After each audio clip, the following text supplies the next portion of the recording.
This morning about her, quote, hilarious group of friends. Karen is so funny. Like, I can't even explain it. She's always just saying whatever on her mind. She has this totally sassy attitude. You just can't help but laugh. And my roommate Rashmi, she always has these hilarious stories that, they're just too much. I'm always telling her that she should just go up on stage and talk. Everyone would love it. Mooney went on to say that her good friend Lauren is so funny she could, quote, definitely be on Saturday Night Live or The Office, a sentiment she echoed about a number of her other acquaintances, including her childhood friend Marcia, her college roommate Angela, her coworker Julie, and even her sister Jennifer. This is the Onion News Network. We're still not sure why you'd want to watch, but our video feed is streaming nightly for free at cam.freetalklive.com.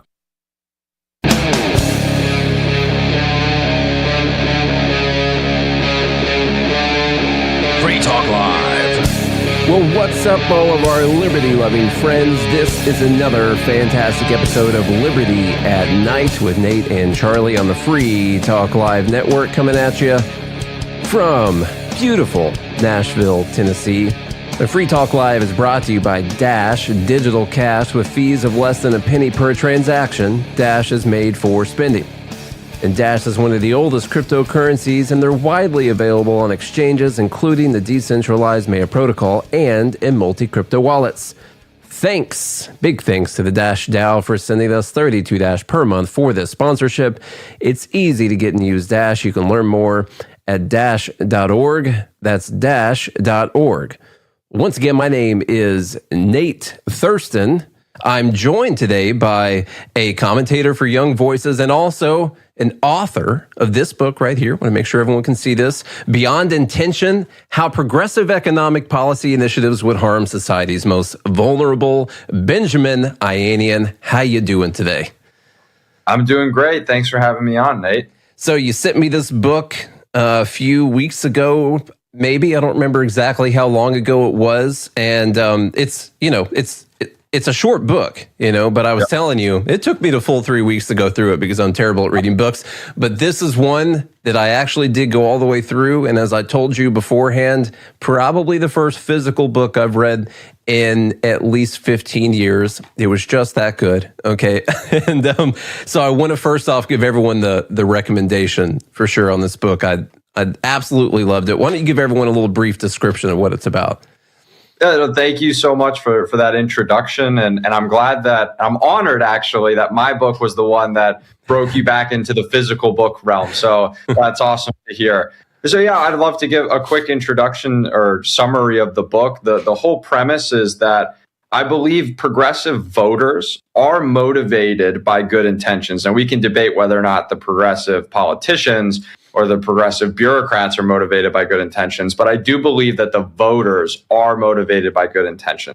They believe the policies they support will help the most vulnerable in society. So what I wanted to do in this book was provide a concise, really summary of the most hotly debated progressive economic policy initiatives. For example, I talk about the minimum wage, I talk about rent control, free college, free healthcare, wealth taxes. Those are the ones I look at specifically. And I wanted to really parse out, what do basic economic principles say about the effect that these policies would have?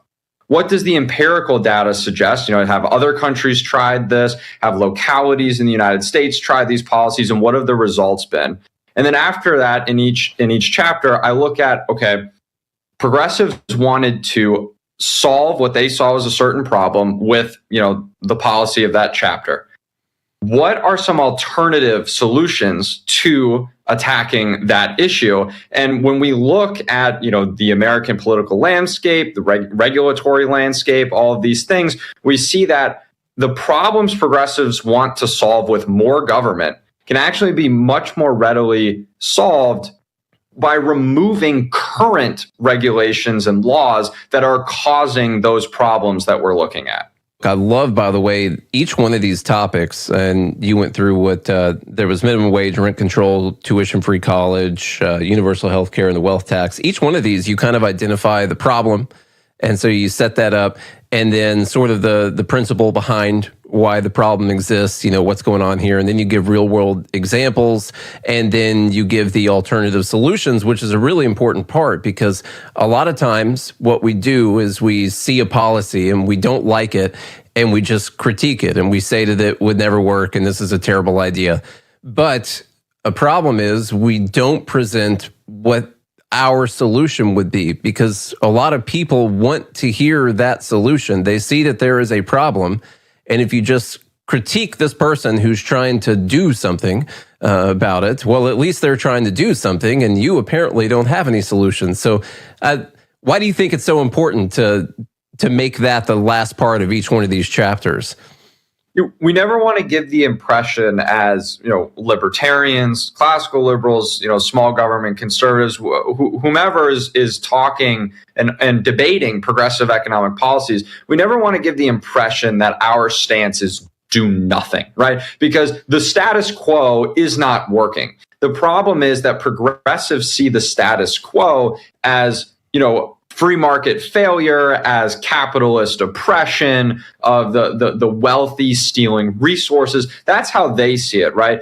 It's really important to put forth this idea that no, us, small government advocates, we do want to do something. We actually do recognize that there are forces that are preventing the most vulnerable in society from pulling themselves up by their bootstraps at times, so to speak. And the problem is not that the government has allowed the market to run, rampant and free. The problem is that the government has stepped in and intervened in, free market mechanisms to a degree that it makes it harder for people, who are not very well off, people who might not have the most advantages, one way or the other, to get ahead in life. Now, that's not to say that, people can't get ahead in life still. We see it all the time. We see people pull themselves up by their bootstraps from really, tough situations. But progressives, understandably, would like to see more opportunity. I believe that that's my read on what progressives want. Now, it's important for us to make that argument that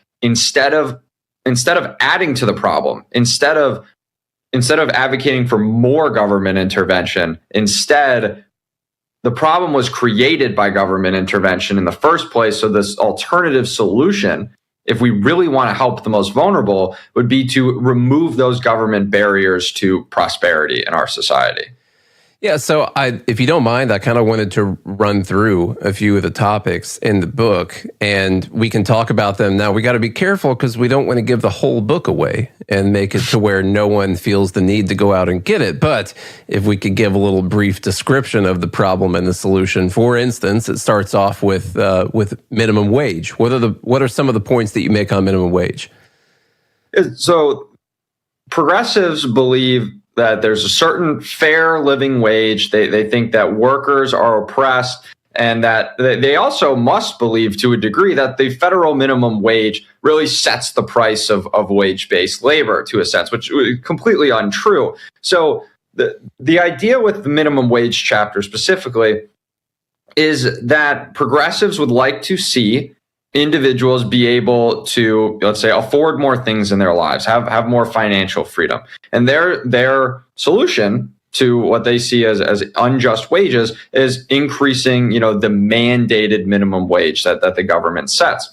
Now, if we just understand basic economic principles, that if you artificially raise the price of anything, the demand will go down, right? So we can understand that if I artificially raise the price of labor, we'll probably have either, higher unemployment than we otherwise would have because there will be less demand for labor, or we might, see workers' hours get reduced. Either way, when we look at the principles and then we look at the empirical data, we see that the individuals who are most harmed by minimum wage laws are the least skilled, who oftentimes and almost always have the lowest wages. So if they want to help the most vulnerable, which in this sense is the least skilled workers, they shouldn't be working to price those workers out of the market. If they raise the price of labor above the productivity of certain people's labor, then those people aren't going to be employed. So I look at, empirical data, I look at economic principles to show that we've seen this time and time again, that raising the minimum wage creates ill effects for low skilled workers. And so at that point, we must ask ourselves, well, what's an alternative solution to really make labor markets, let's say, better for workers? Well, we should reduce overly burdensome government regulatory frameworks. There's tons of empirical data that shows increased regulation reduces firm birth and firm growth. So now you have fewer businesses looking to hire people. That reduces demand, relative to supply. So that helps suppress prices. It also raises costs on consumers because businesses have to offset costs for regulatory frameworks by charging higher prices. That hurts the most vulnerable consumers, the people who are least financially well off. And so what we should be looking at is reducing overly burdensome regulations, and also this fits into regulations, but licensing. Like, no one ever talks about occupational licensing. Back in the 1950s, I just want to give one stat from this chapter, 5% of jobs required a license. Today, it's around 30%. And anyone who knows anything about licensing understands it's a way for the state to make money. It's a way, more importantly, for incumbents to protect against competition. This prevents individuals from engaging in productive activities that would help them earn higher incomes. We have so many ridiculous licenses in this country, from florists to interior designers to trash haulers to barbers. Why should you need to, pay and complete all kinds of other requirements to become any of those jobs in various states? It's ridiculous. But that's a quick synopsis of what I go through in that chapter. One of the great things I always like to bring up is who goes into the barbershop, or like, I go to Sport Clips and get my hair cut, and the first thing I do when I walk in is I ask that guy if he's got a license. That's the first thing I want to know. No, I mean, you want to know if someone gives a good haircut, you're going to look at reviews and see if they do a good job. I think our review system has solved a lot of this problem, because what people really care about is that someone is doing a good job at their job. I don't think they care whether or not they took a short government quiz and paid a fee and got a license to be able to do these things. So, tons of these could be gotten as a libertarian, I would say all of them can be gotten rid of, and that the free market would take care of a replacement for the licenses. But we don't have to go that far in this in this conversation. I saw you put some stats in the book about the amount of people that support raising the minimum wage, and it's just a tough thing to get around. You cite this. 2021, 62% of U.S. adults reported they support increasing the federal minimum wage to $15 an hour. 77% of Americans agree the federal minimum wage is too low in 2022. I mean, these are some big headwinds to get around, and it makes me wish that people had like an economics class in high school, first off. But then again, I don't trust the person that's going to be teaching them what kind of economics either. So I don't know. I don't know what the answer is to this. But so in these polls, they're talking about the federal minimum wage. How many people make the federal minimum wage anyway? That's a really important question. So in 2021, 98% of the 76 million wage-based workers, I believe above the age of 16, made more than $7.25 an hour, which is the federal minimum wage. So this idea that, if the federal minimum wage doesn't increase, then wage-based workers aren't going to, be increasing their pay, it's just flat out wrong. And I think that voters generally have good intentions. They want to help people. And that the case I try to make in this book is that it's great that you want people to be better off. I want people to be better off. Nate wants people to be better off. Everyone listening to this podcast wants people to be better off. But we need to understand that intentions are only the first part of the battle. We have to understand the consequences of our preferred policy positions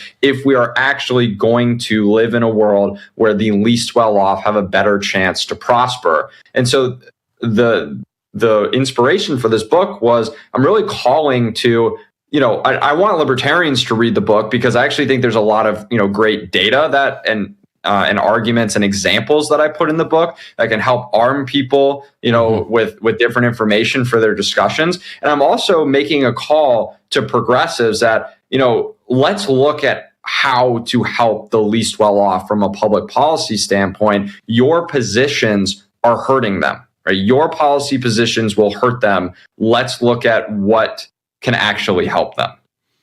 I totally agree. Now, the next thing in the book, rent control, which we just must have. We got to have it because rent has been skyrocketing lately. And so therefore we need the government to come in and I know some of these big cities have rent control, which is why their rent is so cheap. But we need it across the whole country. That's going to solve the problem. Of course, I'm just being sarcastic right now, but the next thing you talk about is rent control. What's the issue there?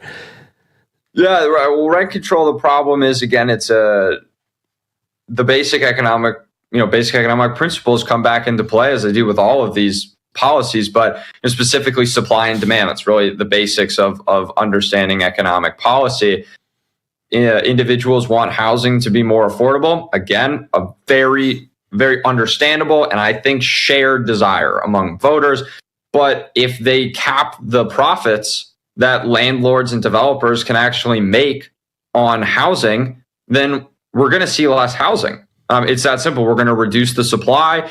Landlords aren't going to provide the same level of upkeep services. So you're actually going to see deteriorating housing as well as decreased supply. And the result is going to be twofold: a shortage of housing, and existing housing is going to be either of lower quality because individuals won't provide upkeep services for their tenants, or we actually might see higher quality housing in a sense because landlords are going to change their buildings so that they are actually luxury apartments, because luxury apartments are geared towards or luxury apartments are generally exempt from rent control laws. So what you're going to see is unaffordable housing, you're going to see deteriorating housing, and then you're going to see a shortage of housing. So all three of those results are not good for the most vulnerable in society. So progressives, again, have to understand that they're actually hurting the people they're trying to help. I think one thing people miss is that they think, well, you own a construction company or what have you, and so therefore, sure, they've capped your ability to make certain profits, but you've got to still build things, because if you don't build anything, you won't make any profit whatsoever. And the bigger picture there is that these are people who are employing capital, really, and they're looking to make a return on their capital.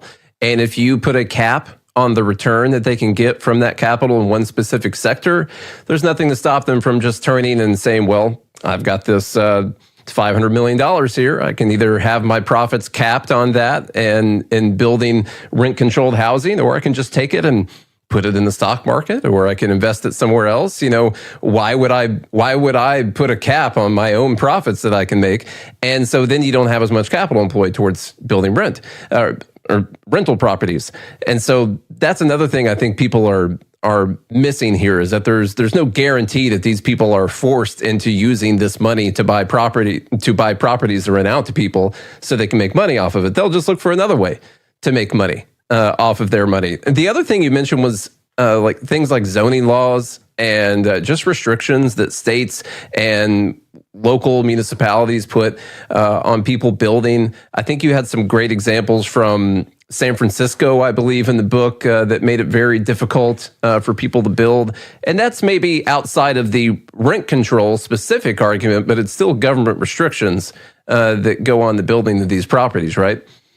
Yeah, so zoning laws are directly involved in the rent control debate, because when we think about why is housing unaffordable, we have to understand that it's because demand far outpaces supply, right? It's that simple. If demand far outpaces supply, prices rise. And then we have to look at public policy and decipher what is capping the supply of housing. And the answer is zoning laws. Zoning laws restrict, individuals, developers. They restrict what type of buildings they can build, where, and when. And the government, state, city planning board often decide how much housing can be built where businesses can be built, how tall buildings can be built, what sizes, from maybe a width standpoint, can they be built. And as a result, they oftentimes restrict they restrict the height of buildings. Okay, so I can't build an apartment now, right? Because if I can't build above a certain level, I can't build an apartment. They might say you can only build single family housing in a certain area. So again, now I can't build a duplex. I can't build a triplex. I can't build an apartment. I can only build a one single family home. And all of that artificially restricts the supply of housing that there otherwise would be without these unduly, onerous zoning regulations. And so this is another example of where getting the government out of the game of making rent control, zoning laws, things like that, reducing the restrictions would help us beef up the supply to keep up with the demand, which should equalize the prices for these things, right? I mean, that's basically the solution here. It's simple. It sounds so simple, right? It's amazing that the people in charge of worrying about housing affordability don't realize these very basic facts that if we allow builders to build, prices in the end will moderate, right? It's that simple. And people will have more options for housing. There's not enough housing today. Not just from a price standpoint, but it's incredibly hard to find housing and maybe in an area you want, find affordable housing that is close enough to, let's say, a school you want your kids to go to or to the work that, you're employed at. It's incredibly difficult right now. And that's a huge burden on the American people. Democrats love to talk about what they see as a booming economy right now, and they say the polls are wrong. Why are people not happy with their economic, position? And it's because there's two things that aren't taken into account, and this is a little off topic, but like in inflation data, we oftentimes don't take into account the cost of borrowing. The cost of borrowing is crazy right now as interest rates have gone up. But then additionally, housing is a huge burden, right? Housing has continued to increase in price. And people feel like they can't afford rent. That's why they advocate for rent control. That's why progressives advocate for rent control, because they do see people struggling with rent. The problem is that in the end, that's just going to create more problems.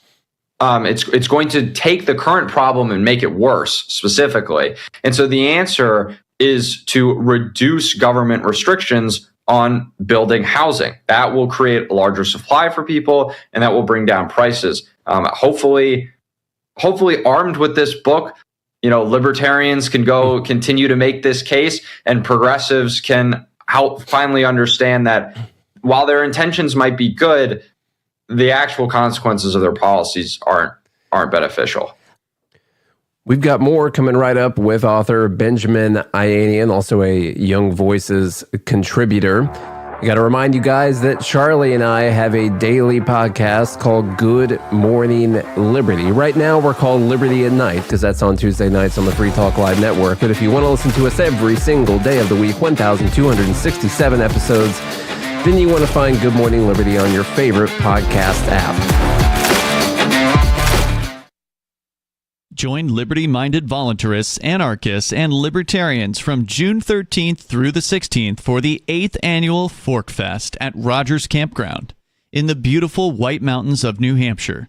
Fork Fest is a fork of the Porcupine Freedom Festival, which has sold out in recent years. Fork Fest happens the weekend before the Porcupine Freedom Festival. Fork Fest is decentralized, which means that there's no ticket cost and no one is in charge.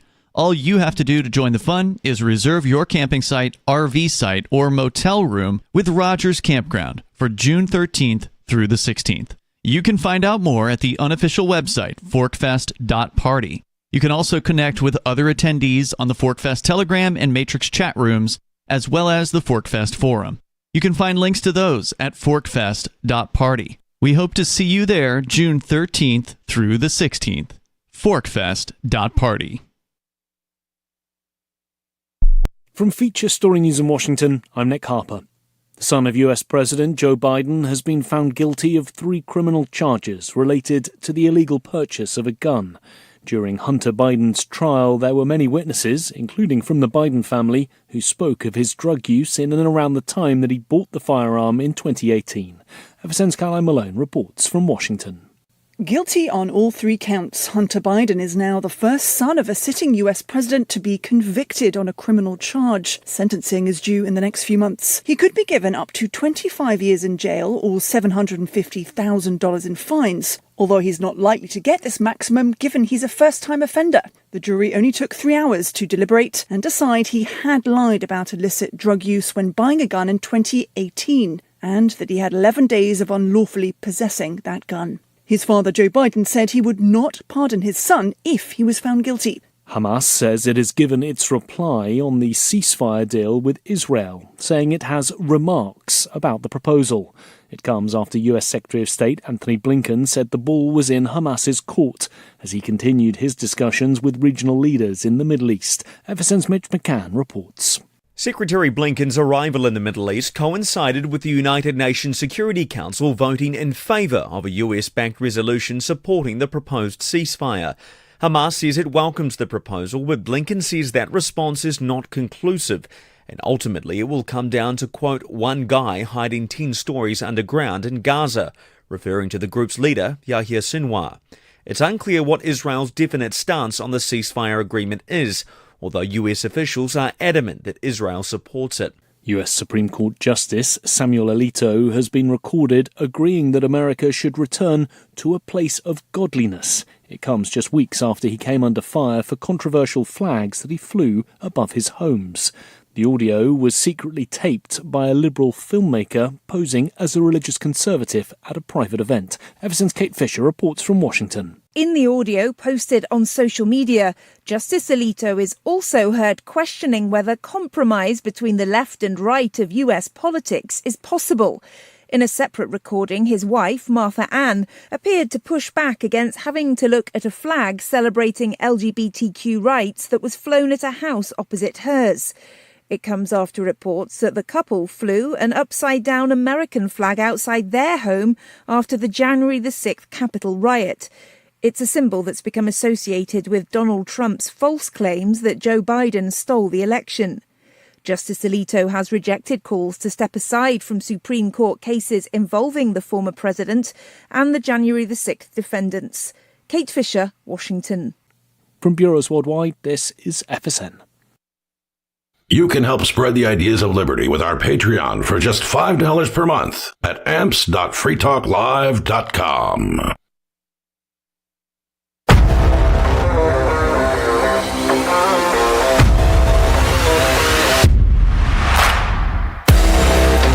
What's up, all of our liberty-loving friends? This is Liberty at Night with Nate and Charlie on the Free Talk Live Network. We are still talking to Benjamin Ayanian about his new book, Beyond Intention. You can find that on Amazon.com. Biden's out there trying to cancel student loans still for specific groups of people, and you have a lot of people on the progressive left that are arguing that we should just have tuition-free college. But why could that possibly be a bad thing? I'm going to try and stay away from the stats from this chapter because I think the stats are daunting. I don't think that if I say them out loud, I've gotten this from talking to friends about it. Like I've talked to friends about free college and free healthcare. And when I tell them like the statistics involved, the empirical data, it doesn't seem, for some reason, it doesn't seem like it hits them the same. And after they read this book, they texted me and they were like, oh, I finally get why I shouldn't support, let's say single payer healthcare, universal healthcare. I get why maybe I don't want the government to cancel my student debt, right? I'm just I graduated college 2 years ago. So I have, student debt is a conversation that, is had in my circles. And so, I'm going to stay away from the statistics, but I will go into just the general principles. This idea of making college free would, solve so many problems. It would not. Absolutely not. Progressives think that making colleges and universities tuition free, they look at a couple of stats. Oftentimes they talk about how it will increase the earnings potential of so many individuals.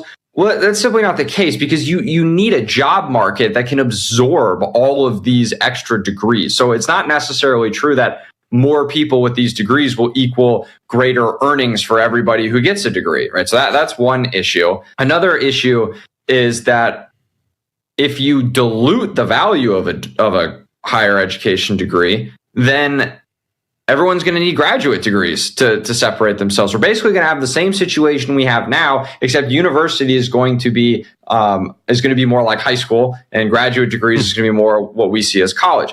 I don't necessarily focus on that aspect too much in the chapter, but I definitely wanted to make those points. Another problem is that the reason tuition is so expensive is because the government has shown a willingness to provide loans without question, really, to the American public as time has gone on. And so universities have been raising their tuition because if they're going to get paid anyway, they might as well get paid more, right? Like if the government is going to cover everyone's tuition costs, I know they're loans. They're not necessarily covering it in the long run unless they cancel student debt, which is a whole nother, issue. But if they're going to get paid up front by the government anyway, they might as well increase prices, because it also these loans increase demand because now people can afford college better, let's say, to a degree until prices increase again. And then the government has to continue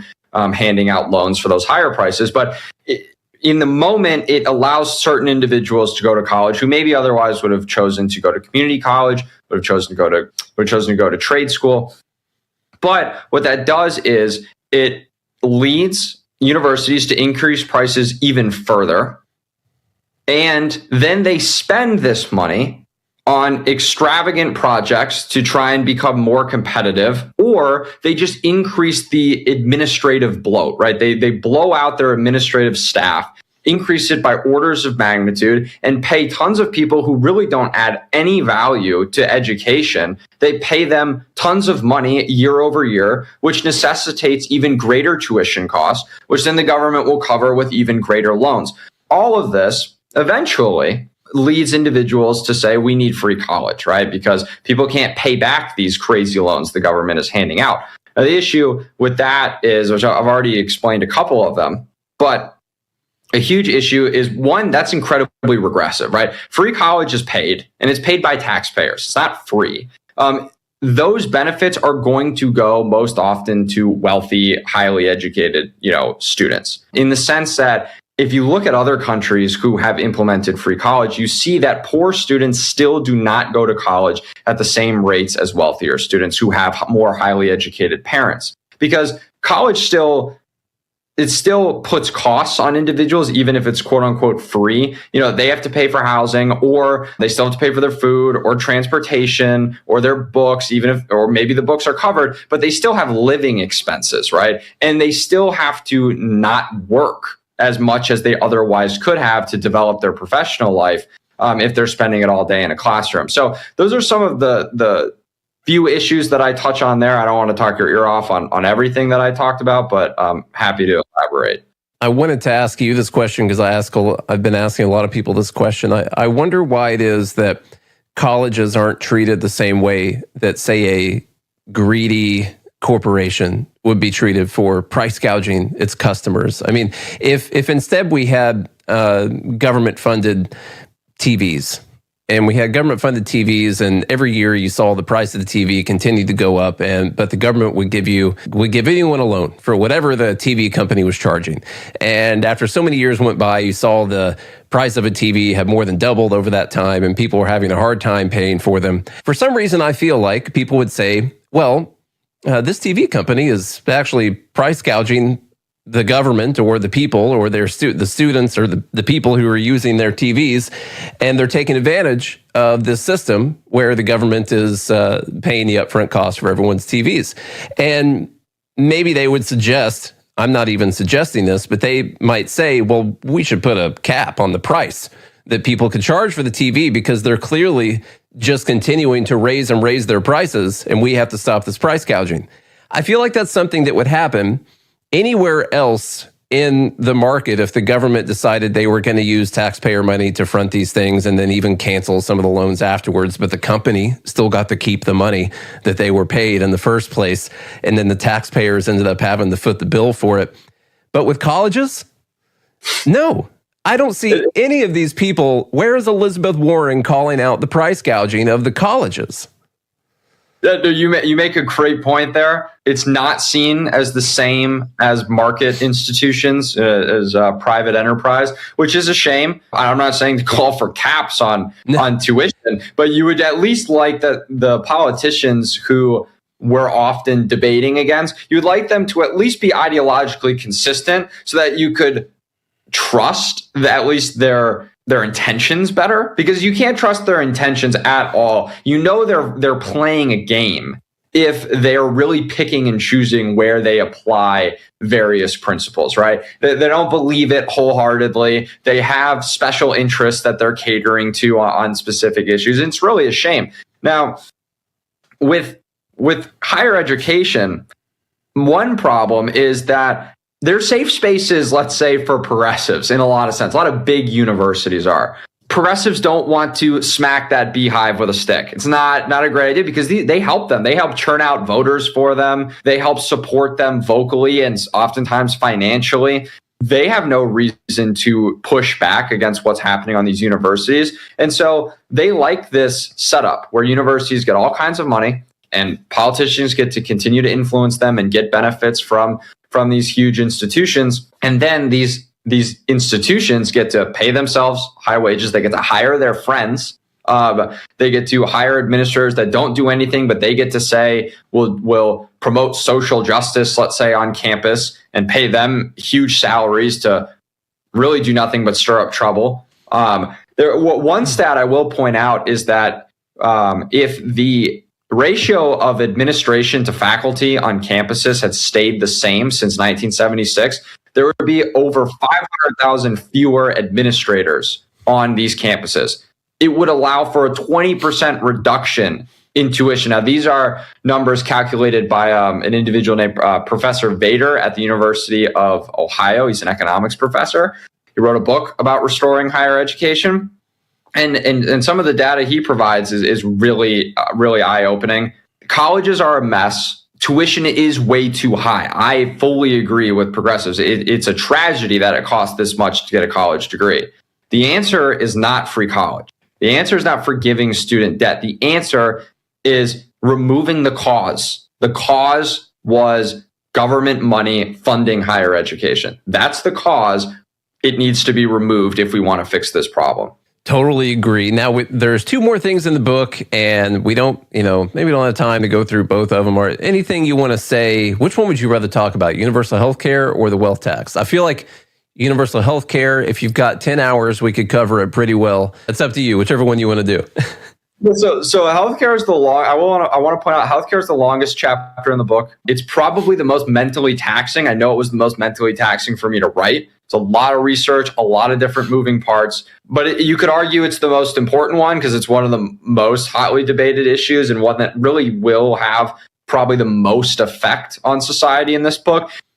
Although I don't know if that's fair. The other ones really screw with people's lives a lot too. Mm-hmm. So free healthcare, I want to leave for readers to go check out. I think it's one that will be better explained from my writing than me maybe ranting about it, which I would want to rant for 10 hours, as you say. Now, so we can move on to wealth tax. Is there anything specific that you wanted me to touch on there? A lot of people seem to be behind a wealth tax. And I think there truly are a lot of people who think that Elon Musk has $150 billion sitting in Bank of America somewhere, and that he should just be forced to cut a check out of that $150 billion every year. That's just not what would happen. As someone who's traded in the stock market for a long time, I like to think about the consequences of what would happen if someone were forced to sell a percentage of their shares every single year if their stock had gone up, and the chaos that would ensue around tax time every year when all of these people were having to sell shares of their companies.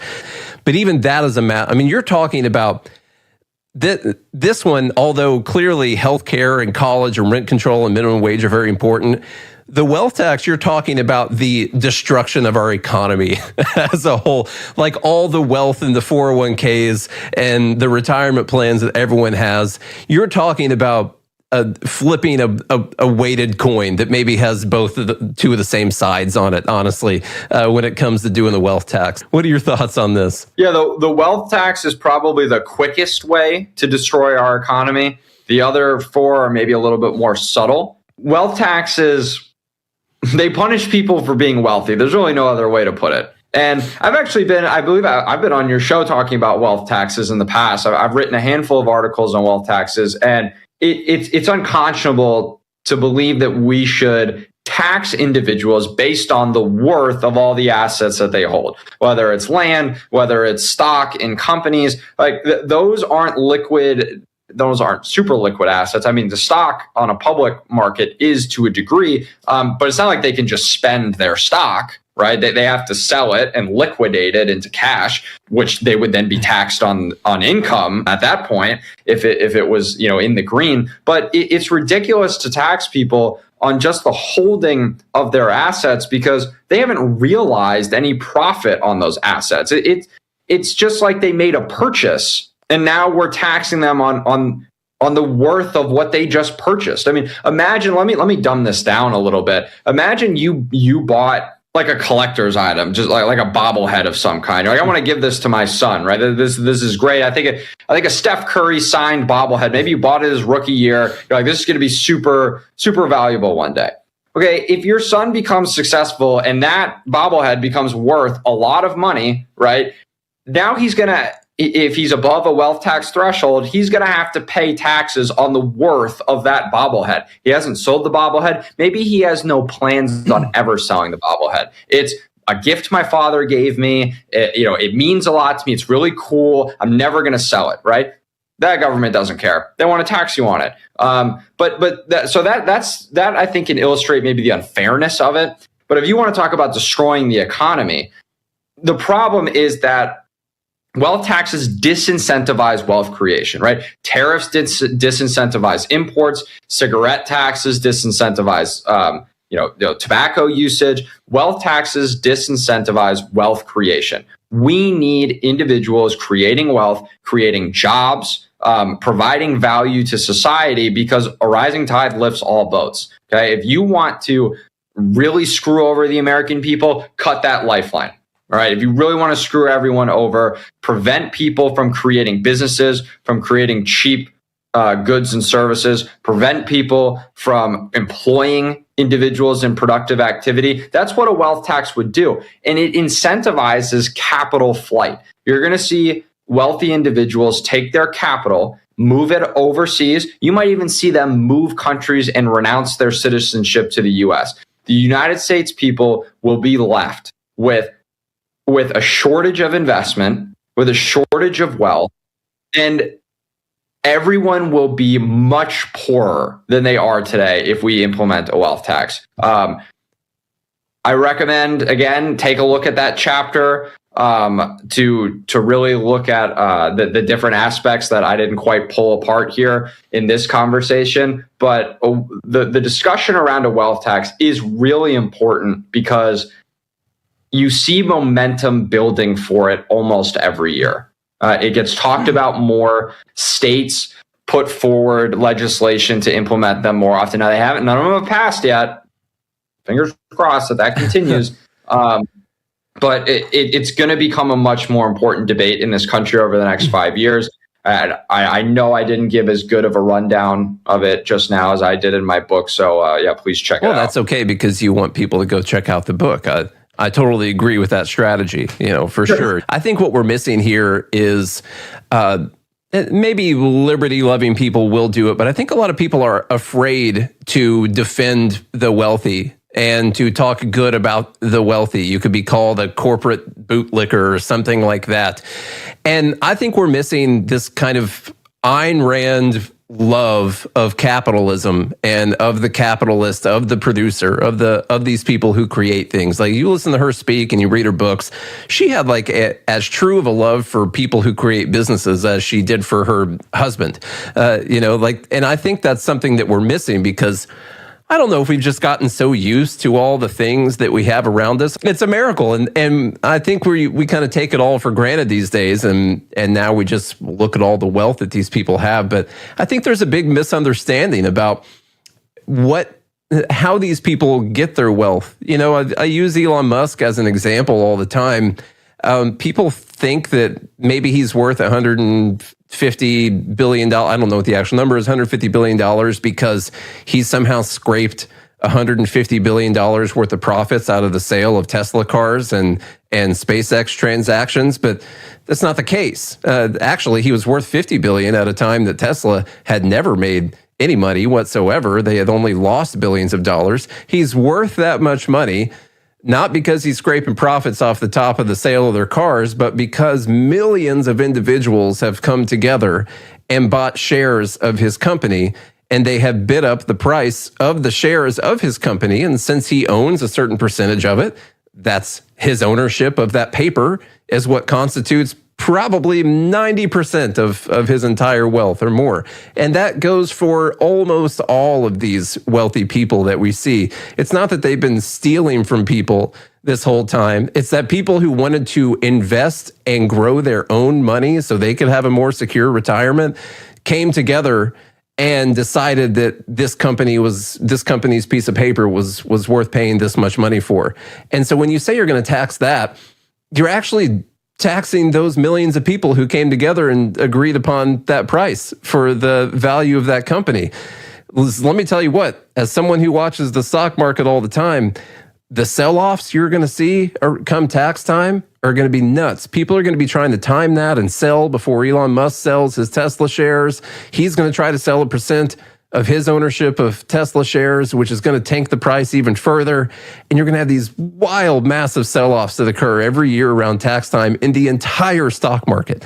And it's going to be a freaking disaster because that's where all their wealth is. Additionally to that, people are going to sell their assets because they're going to be incentivized to consume more, to consume experiences, right? Mm-hmm. Things that can't be taxed, can't be held. I mean, there's sales tax, so they'll pay tax. Don't even get me started. So many taxes, but they won't have to pay. You know, if they go on a cruise, right? Let's say, or they go on some extravagant vacation where they don't, you know, own, let's say, wherever they stayed. They don't own the restaurants they went to, the experiences that they had. They won't have to pay taxes on that vacation, right? Whereas they would have had to, was it held in a wealth taxable asset. And so you're going to see wealthy individuals invest less in the stock market, in startups, and you're going to see them consume more. And again, you're going to see them try to move their assets to countries that aren't going to tax them on their wealth.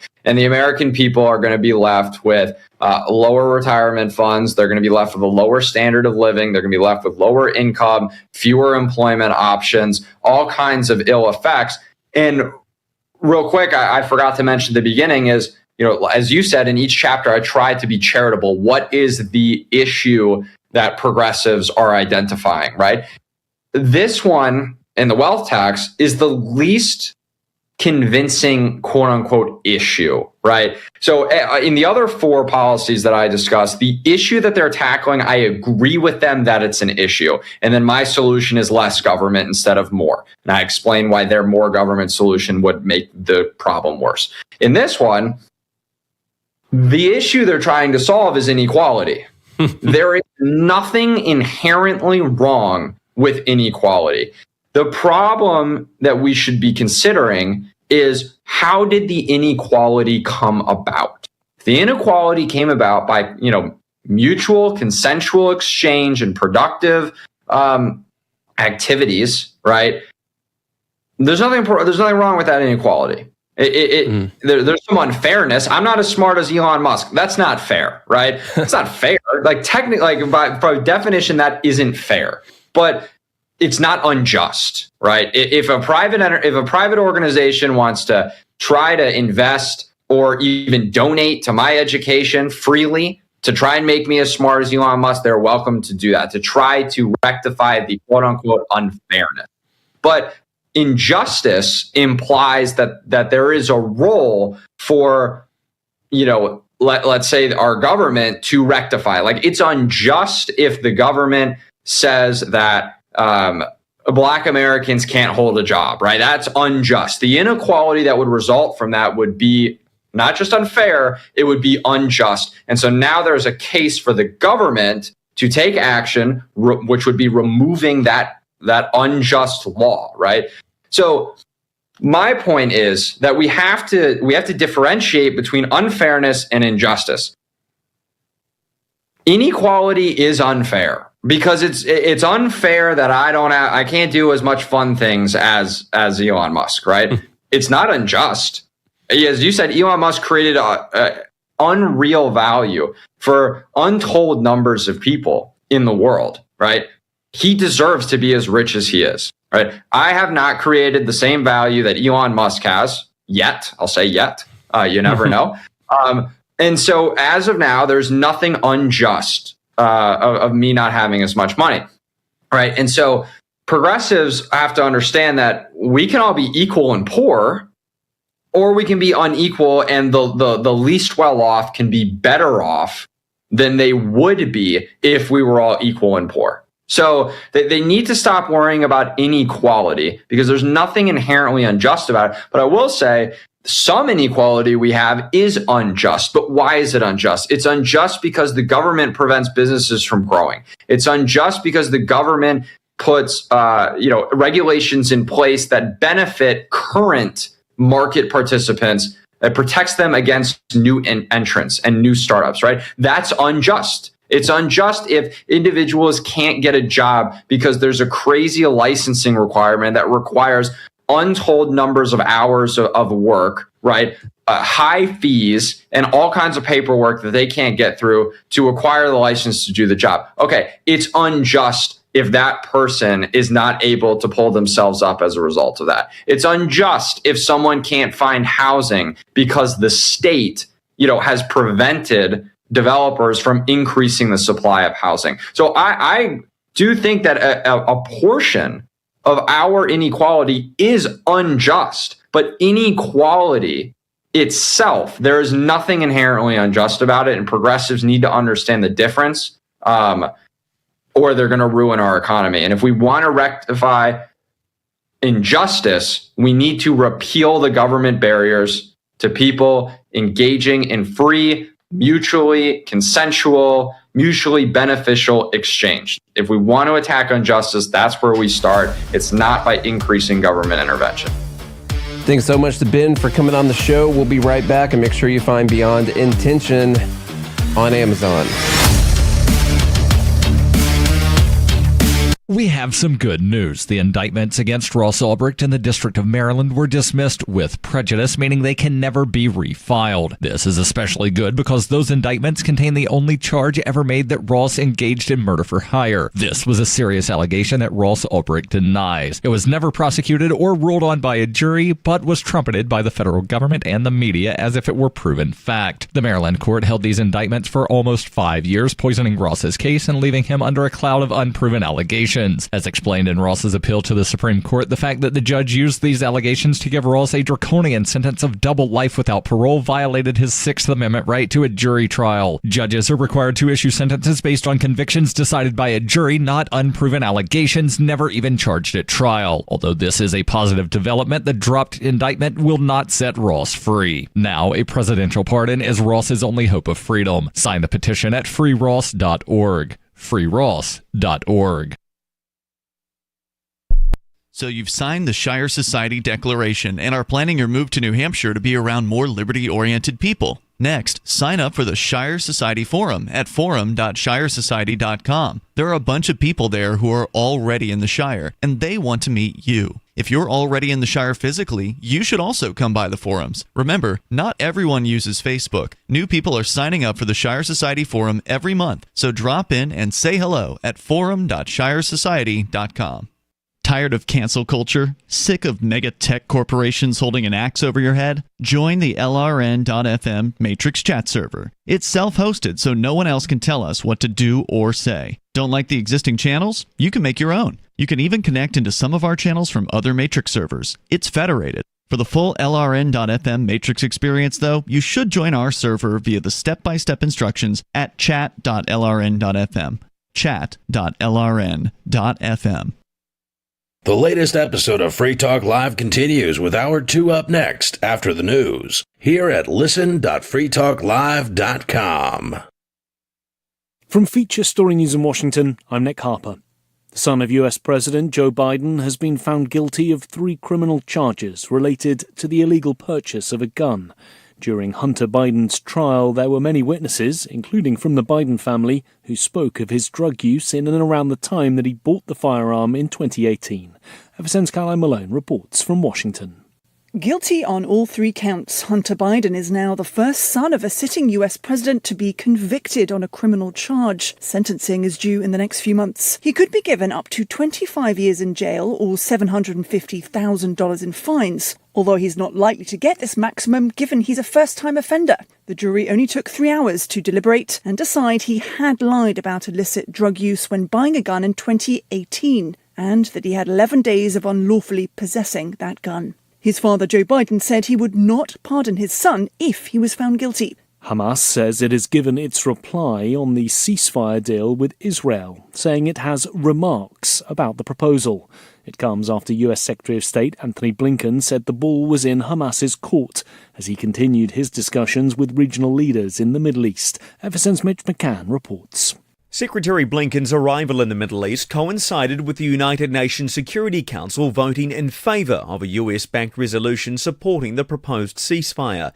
Hamas says it welcomes the proposal, but Blinken says that response is not conclusive, and ultimately it will come down to, quote, one guy hiding 10 stories underground in Gaza, referring to the group's leader, Yahya Sinwar. It's unclear what Israel's definite stance on the ceasefire agreement is, although US officials are adamant that Israel supports it. US Supreme Court Justice Samuel Alito has been recorded agreeing that America should return to a place of godliness. It comes just weeks after he came under fire for controversial flags that he flew above his homes.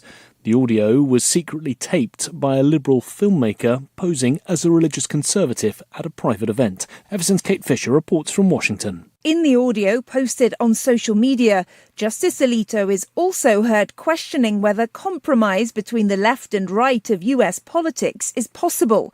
In a separate recording, his wife, Martha Ann, appeared to push back against having to look at a flag celebrating LGBTQ rights that was flown at a house opposite hers.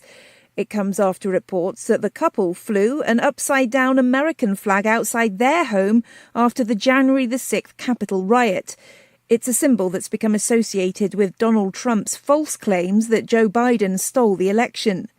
Justice Alito has rejected calls to step aside from Supreme Court cases involving the former president and the January the 6th defendants. Kate Fisher, Washington. From Bureaus Worldwide, this is FSN. With FSN Spotlight, I'm Simon Marks. Today, what to make of the weekend resignation of Benny Gantz from Benjamin Netanyahu's war cabinet. The move came just hours after 4 Israeli hostages in Gaza were rescued in a military operation that the local health authorities claim cost 274 Palestinian lives. Mr. Gantz, a former deputy prime minister, had previously threatened to leave the cabinet after urging Netanyahu to clarify his plan for Gaza's future.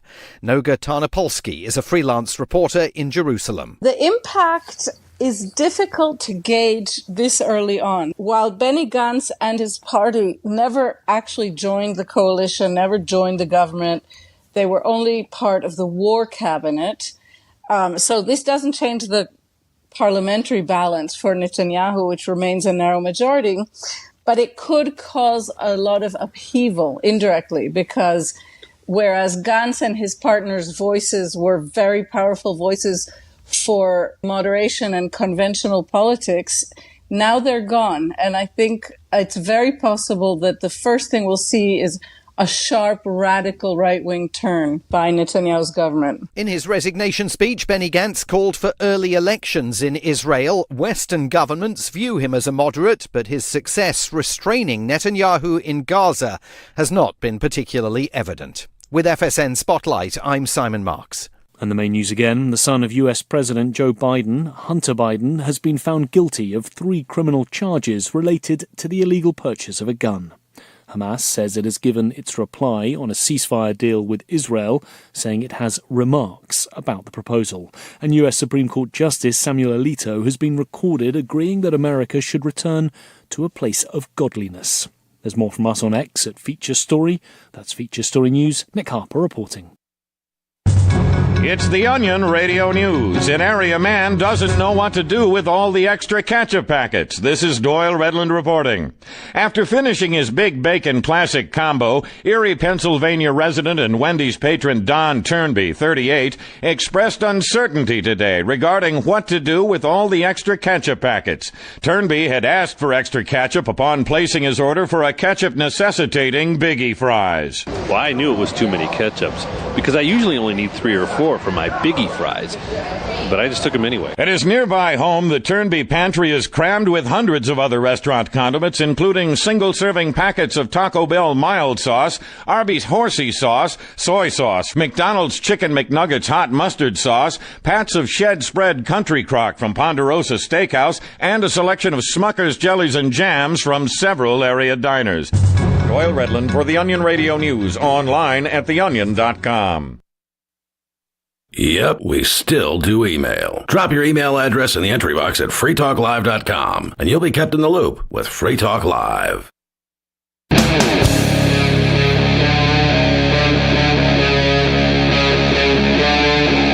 Talk Live. What's up, all of our liberty-loving friends? This is another fantastic episode of Liberty at Night with Nate and Charlie on the Free Talk Live network, coming at you from Nashville, Tennessee. And by the way, Free Talk Live is brought to you by Dash Digital Cash.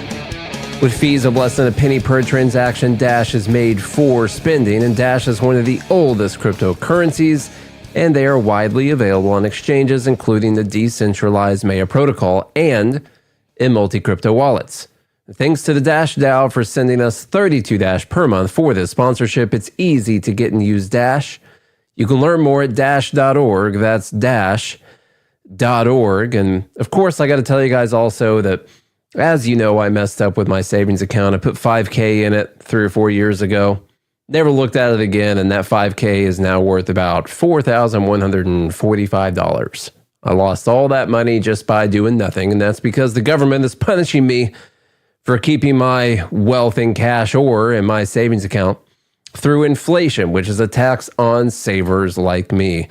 It's the systematic erosion of your wealth, my wealth. Items that cost $10 today will cost $15 tomorrow, but your savings account will still have the same amount of money, so it's losing its purchasing power. You guys know that, just like I do now for sure. The founders of Noble Gold have more than 20 years of combined experience in buying gold and silver. They've secured more than $1 billion in precious metals for their clients. Gold, as you know, can be a hedge against inflation that remains steady when inflation's on the rise and the dollar's in turmoil. To find out more, go to noblegoldinvestments.com/GML. That's noblegoldinvestments.com/GML. Why GML, you might ask? Well, that's because Charlie and I have a daily podcast called Good Morning Liberty, where we go live every single day of the week when we want to, talking about news, politics, culture, all those different things. Find Good Morning Liberty on your favorite podcast app. By the way, we're going to Freedom Fest. If anyone wants to come hang out with us or shake our hands or take photos, it's worth the price of admission. So fly out for us. Fly out to Las Vegas, buy a ticket to Freedom Fest. Hey, you get to see Javier Milei speak while you're there. It looks like there's going to be a presidential debate. That's going on. I know Chase Oliver's confirmed and Jill Stein's confirmed. Mm-hmm. That's going on as well. I think there's invitations out to Joseph R. Biden, Donald J. Trump. Trump's schedule's a little weird around that time. He's supposed to be getting sentenced on July 11th, and Freedom Fest starts on the 10th. So I don't know what his timing is like on that.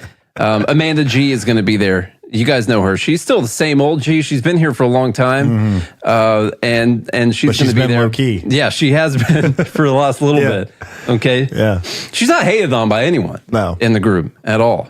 Not anyone with any skills or anything. No, like that. that's because everyone in the group has boats and snowmobiles and skis. Yeah. And so they don't hate on her either. They're just mad at her.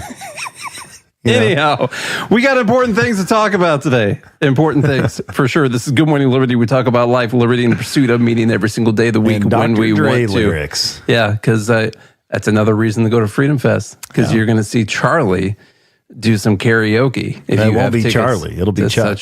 Chuck, yeah. Not Charlie. He won't be there. Okay. We have, I guess, some world events. I actually see this as a potentially good thing. I just wanted to brush by it a little bit. One of the big things you saw in the news over the weekend was that the EU held its parliament elections. And of course, we are excited about the fact that, according to the news, the far right is taking over Europe right now. In France and Germany, they've already got Italy, just all over the place. They're taking over right now.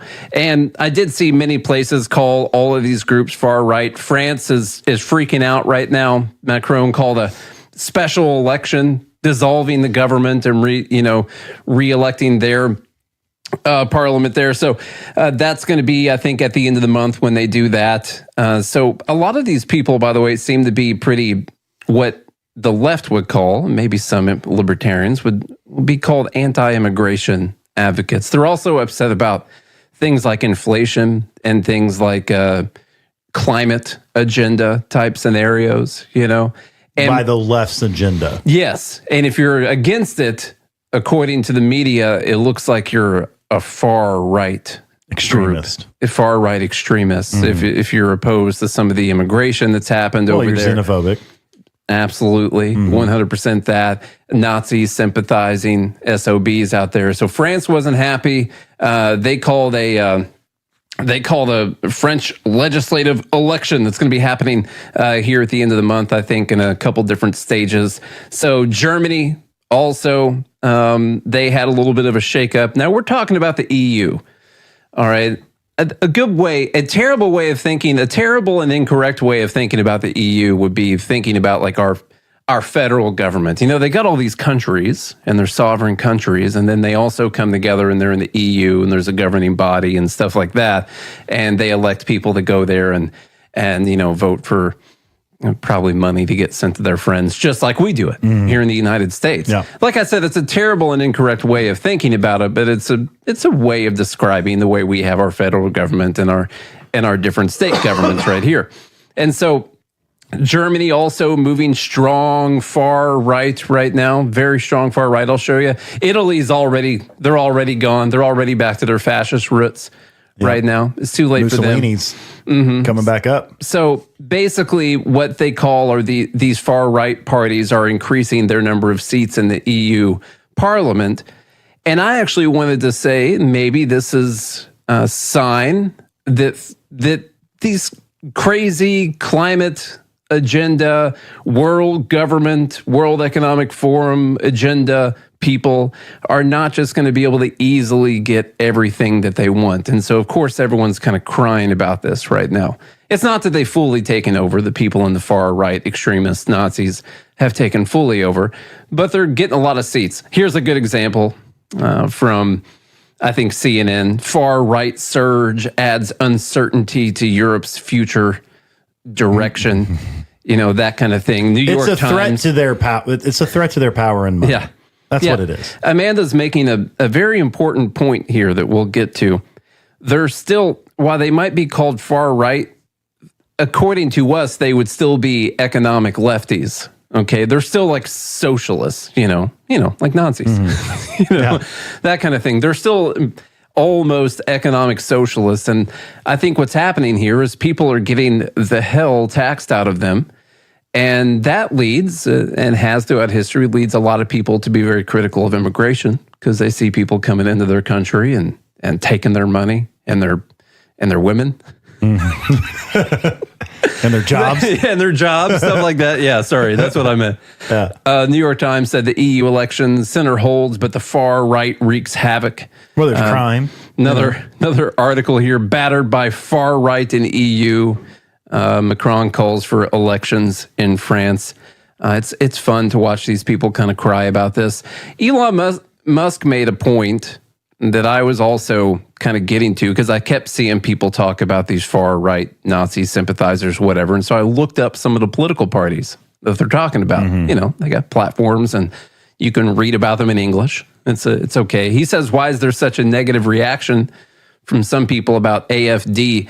Now, AFD is confusing. This stands for Alternative for Germany. Clearly, I would call it AFD. I'm sure you would too, as well.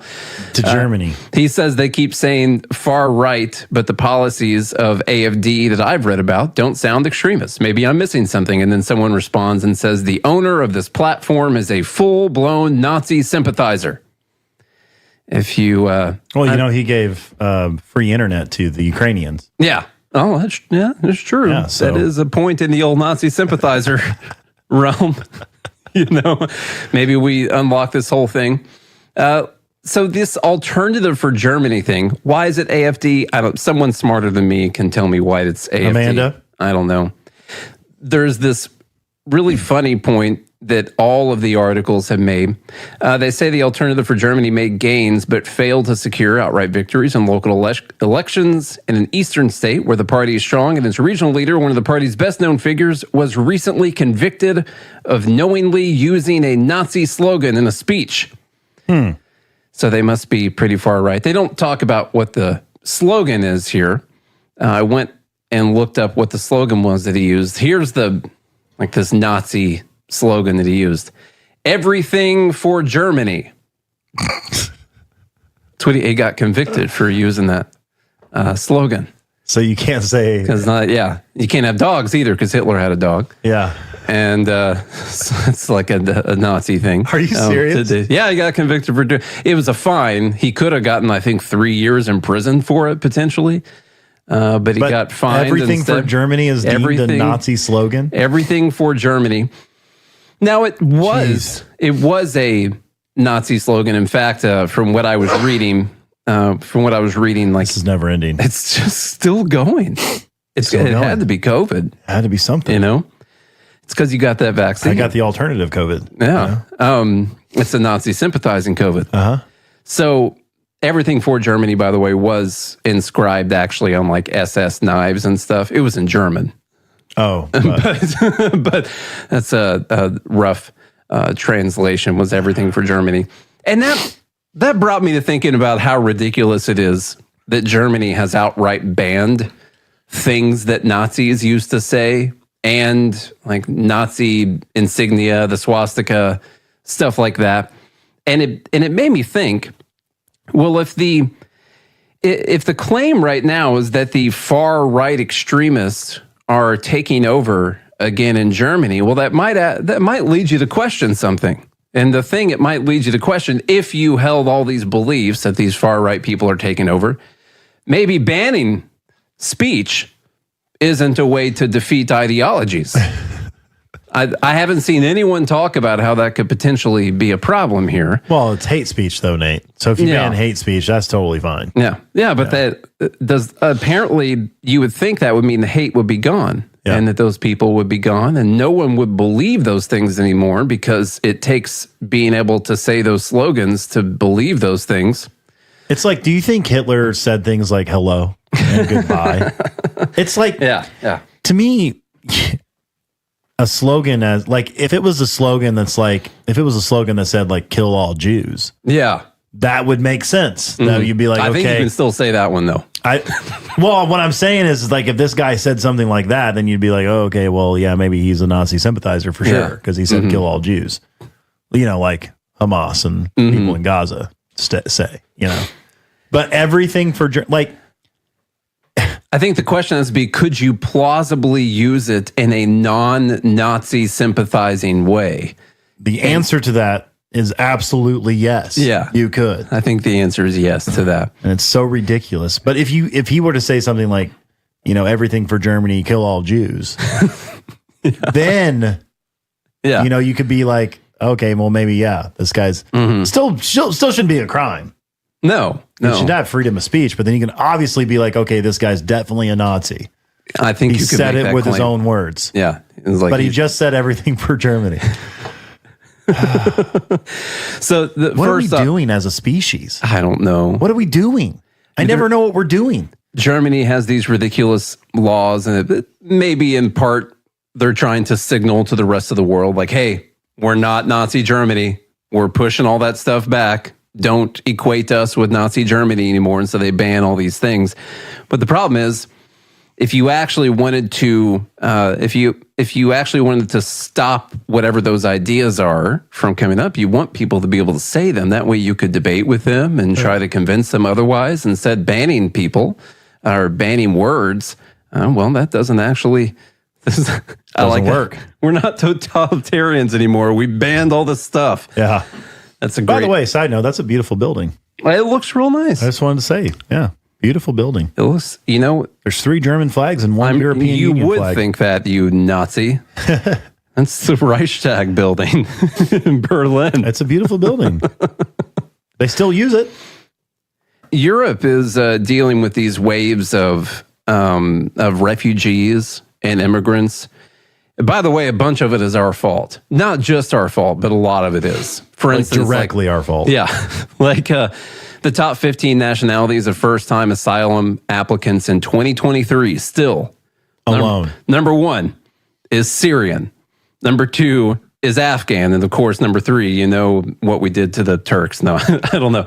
But the top 2 are Syrian and Afghan. It's not just our fault what happened in Syria, but a lot of it is there was a civil war probably started by the CIA. Yeah. And we know what's going on in Venezuela and Colombia. I think people are still fleeing those countries. Like 500,000 people have died in the Syrian civil war, at least, not to mention all the other combat that took place, I guess, not attributed to the civil war. And then you have, I think, 7 or 8 million people displaced as refugees that have gone elsewhere.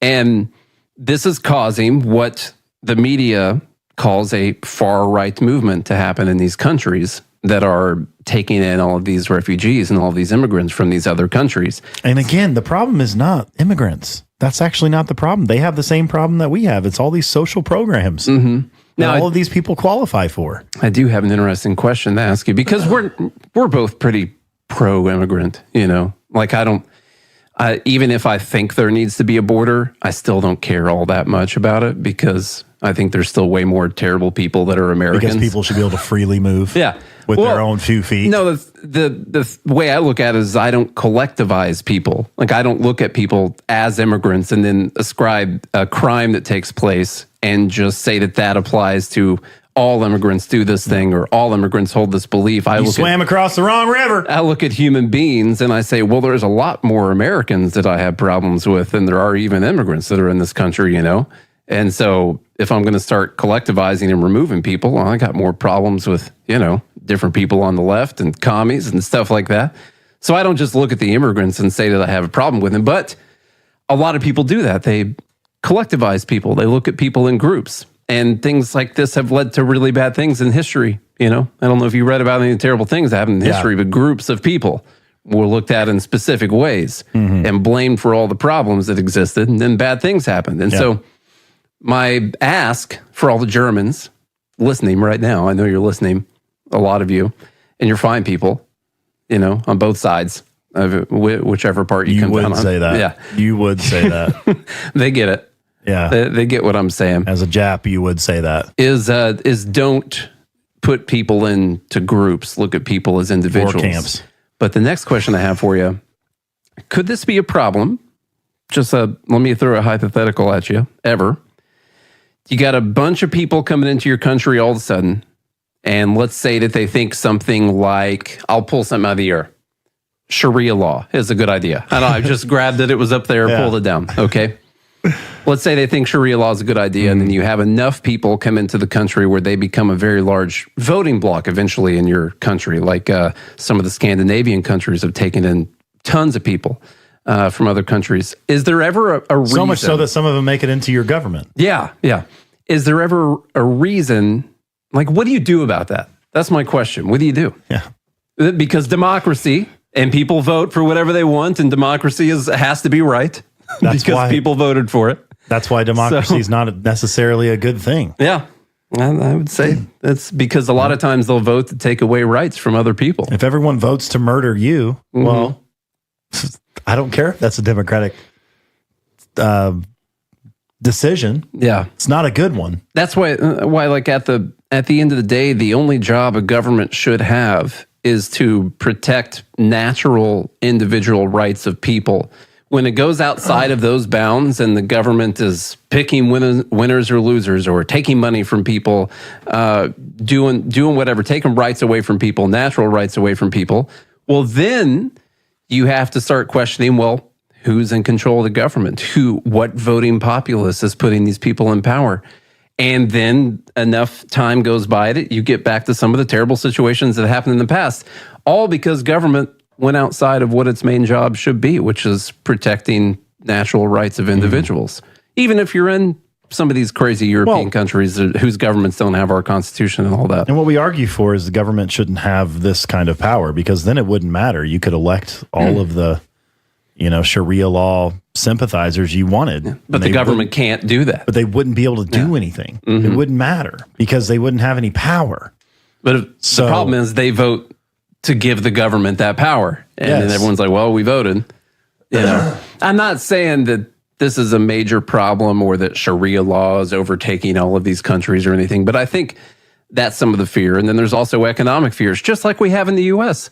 They're taking our jobs, or they're taking our welfare and not paying in taxes and stuff like that.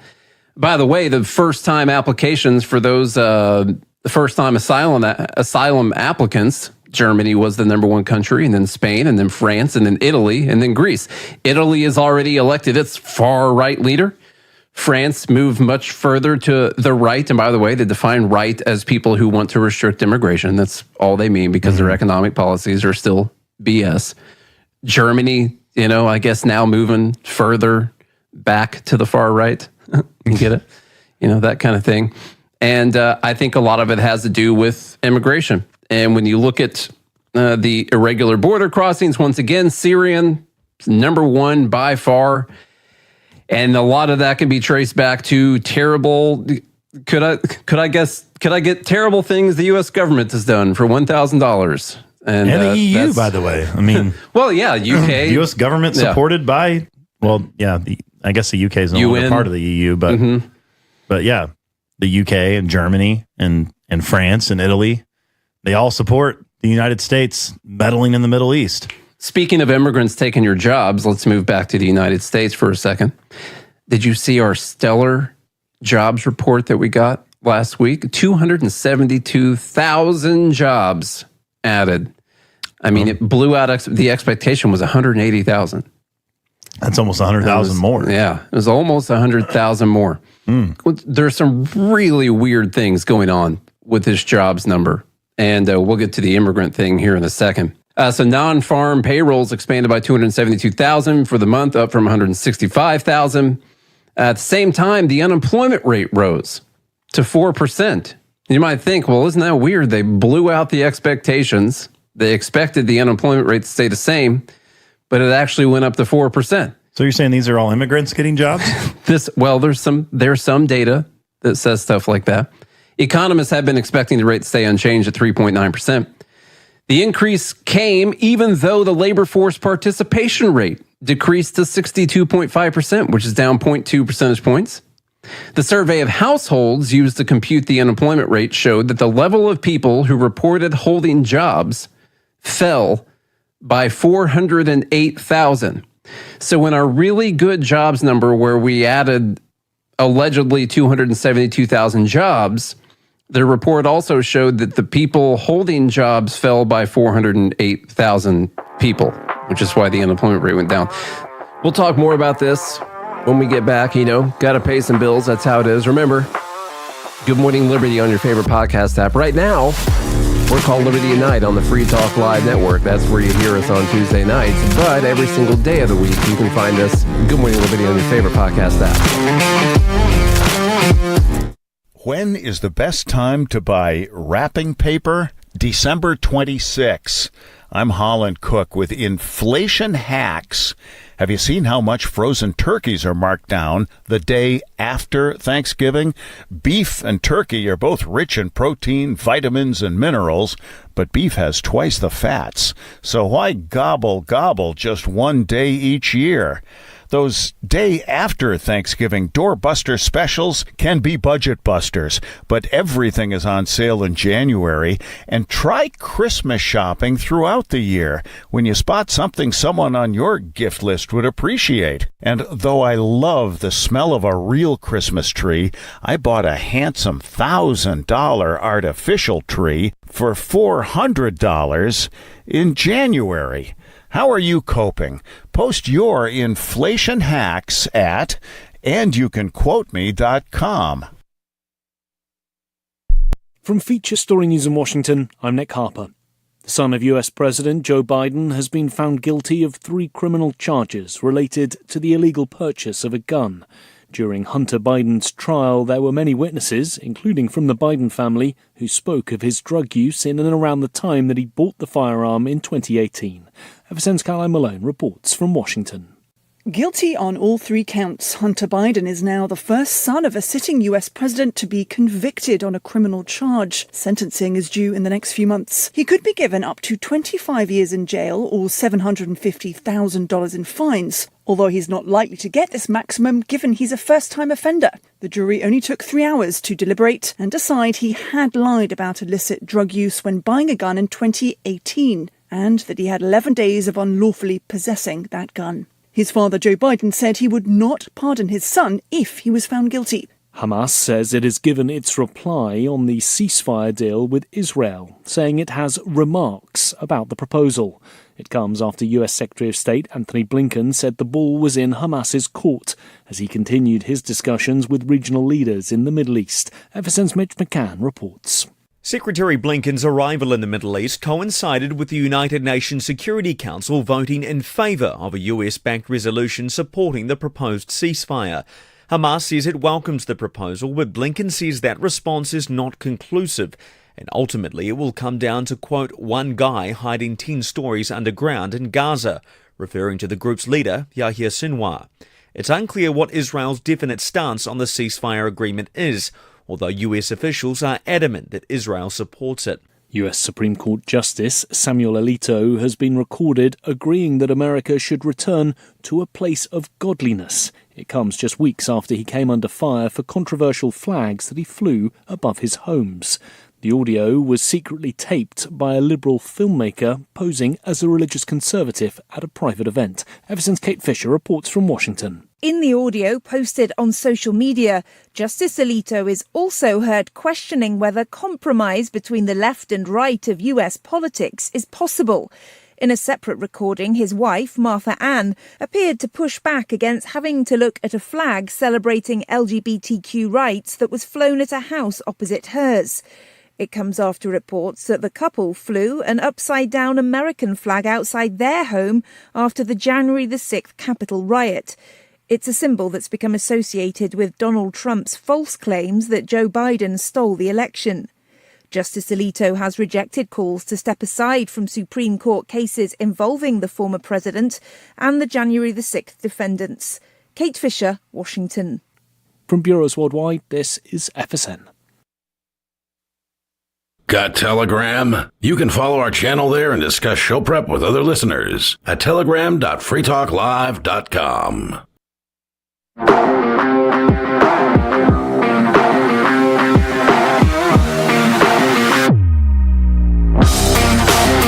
Liberty at Night with Nate and Charlie on the Free Talk Live Network. We are back. We were talking about this recent jobs report, unemployment and jobs added. Joe Biden, just the most jobs added for a president ever in the history of mankind. And I was looking at some of the numbers. They seem kind of funny. That got me digging into how ridiculous the two numbers that they use to get these jobs numbers are. They have this household survey and an establishment survey.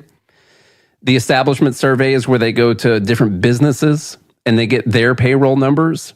Now, I thought that they somehow got like all the numbers, and that was just ridiculous on my part. They actually only survey about a third of the businesses in the U.S., and then they take that third and multiply it by 3, and then they get that number. And then the household survey, which is actually the more accurate one because they actually have households respond to this survey. They only survey 60,000 households in the United States, and then they just kind of extrapolate that out to whatever that would mean for the entire country also. So I thought that was pretty interesting as well. The actual establishment survey is just a giant estimate, a massive estimate after they survey about a third of the businesses, and then the household only does about 60,000, which, by the way, they're about to decrease the amount of households they survey because of budget cuts. They don't have enough money. And so the more accurate number, the number where we get the actual unemployment rate from and the amount of people working multiple jobs and things like that, because of budget cuts, the Bureau of Labor Statistics is going to be cutting the size by 5,000 households that they survey for this, thus making it even less accurate than it currently is. Here's some of the not good things that are in this stellar Joe Biden, the job creator report. That's what I call him, Joe Biden. Joe Job Creator Biden is what I call him. Part-time jobs increased a lot, while full-time jobs, which I think would be what a lot of people want, decreased a bunch. How about part-time jobs since May 2023 have gone up by 1.5 million. Full-time jobs since May of 2023 have gone down by 1.1 million. Jesus. All of the actual job gains that have occurred in the last year have been in part-time jobs, not full-time jobs. And it's probably some people taking on multiple part-time jobs. And that's the thing that 272,000 number doesn't take into account. Could be one individual working 3 part-time jobs. If you have a McDonald's and a Burger King, and McDonald's hires a new guy, well, that's a new job. But it doesn't count if that's someone who also works at the Burger King and they just got the job at the McDonald's. They're also 20 hours at each location. Yeah, they work at both places. And that's not counted in that main number that we use. It is counted in the household survey that we use, but we only survey 60,000 households out of the whole country, and then they estimate the rest of it based off of that kind of small survey. So yeah, basically all of them in the last year have been part-time, actually decreased a lot of full-time jobs, over 1 million. And then we have this foreign-born workers versus native-born workers. Now, to clarify, foreign-born workers does not mean that they are illegal aliens. They could be legal immigrants that are here that just were not born in the United States, okay? Doesn't mean that they're illegal. But since April of 2023, which was the most recent data for this, you see that you've lost over 600,000 for native-born workers, and you've gone up almost 1 million for foreign-born workers, meaning over the last year, people born in the United States have actually lost jobs, and people not born in the United States have actually gained jobs. And that's where all the job gains have actually been from. I find that to be, pretty interesting. So, like I was talking about with the EU, and this being a lot of anti-immigration sentiment that's happening, be careful. That's either also coming to the United States or is already in the United States as well. I don't think that we need to have a lot of hatred for foreign-born people that are here, especially that are working. Doesn't mean that everyone who is here is taken from the taxpayer or anything like that. This number right here is the one that establishment survey doesn't get. This is people who are multiple job holders. This comes from the household survey. Now, it's not a big jump, but over the last year, it's gone from 4.8% of the people that are employed have multiple jobs up to 5.2%. That's for everyone, men and women. Men who have multiple jobs went from 4.4% to 4.9% of the employed. Women went from 5.3% to 5.5%. That's a higher percentage of employed women working multiple jobs right there. Yeah. Okay. Right where they belong. So every time you see these jobs numbers, it's not always that it's a real great thing. And actually, there's quite a lot of economic indicators that aren't looking great right now. And people needing to get multiple jobs is not always automatically a great thing. Of it looks course, like the whole world is moving far right, Nate. Everyone is. Stemmed by MAGA Trump. I mean, look at America. Yeah, we're about to. This is a reincarnation of Hitler if I ever saw one. There's just no other way of discussing this guy. He's definitely Hitler. Interesting number right here. So I look from 2019 because Joe Biden's the jobs president. This is the most jobs that have ever been created in the history of mankind, from what I can tell. It's important to start from 2019. Why? Because of COVID. Because everyone knows what happened during COVID, and you can't exactly apply that to any president. Any president that was president, other than a libertarian, you would have seen massive job losses during this time. We currently have 1.64% more full-time workers than we did since 2019. This is actually from February of 2019. So our number is up 1.64%. And the part-time workers are up 1% since 2019. It's not exactly the massive job creation that you might expect. If you were to look at, say, 2016 to 2019, you would see numbers like plus 7% for full-time employment and plus 5% for part-time employment. And this is actually what we've seen over this time. Of course, that's not counting from that very bottom drop right there with COVID, which is what a lot of people want to show you. But you still have to take that into account. I mean, Trump would have had probably a difficult time as well. Now, it could have been better, possibly. I don't know. But, I mean, you have to remember, Trump presided over the fact that he, signed off on them shutting the economy down. And Trump would have, the American Rescue Plan, I think is what it was called, the first one that Biden signed, Trump would have had something else like that also. Of course he would have. There would have been other big bills that happened, a lot more spending, a lot more money printing. There would have been a ton of inflation. Yeah. If Trump would have won re-election. I actually think it worked in Trump's favor that he didn't win. It's possible, yeah. Now it wouldn't have mattered because he would have been a lame duck, so it wouldn't have mattered regardless. But I think it actually worked in his favor that, Biden got to preside over, the economy turning back on, essentially. It especially worked out in Trump's lawyer's favor that he didn't win. Yeah, as well. Why do you say that? Because he ended up getting charged with a bunch of crimes afterwards by various people who wanted to stop him from running for re-election again. And I think if it weren't for him running for re-election, he wouldn't have been charged with all of these crimes, which is why they waited until after he announced he was running for re-election to charge him with all the crimes, which is my main reason I'm against pretty much all the crimes he's been charged with. It's not that he didn't even commit any of them. I mean, he did that documents thing. By the way, I don't have a hard stop anymore. So really? Yeah. Well, how about that? Free to go. How about that? Yeah. Well, in that case, I'm going to slow down. It came through. It takes some more time. The cancellation Actually, came through. I still have a pretty hard stop. I got like 10 minutes left. Okay. Let me talk to you about this, Charlie. So Israel goes in and rescues 4 hostages. I did see that over the weekend. How many children do you think should be killed in that exercise? Is it more or less than 50? I think you to should 100. You should limit. It should be 0. 0? You should try to. You should try to not kill any children. You should try not to. Yeah. Okay, I got you. Who says 200 plus an American? That should work. So to be fair, I don't know exactly what the numbers are because I get it. Gaza, Hamas runs the numbers that you see coming out of Gaza most of the time. And of course, they have an incentive to inflate the numbers. And of course, Israel has an incentive to downplay the numbers. So maybe it's somewhere in the middle.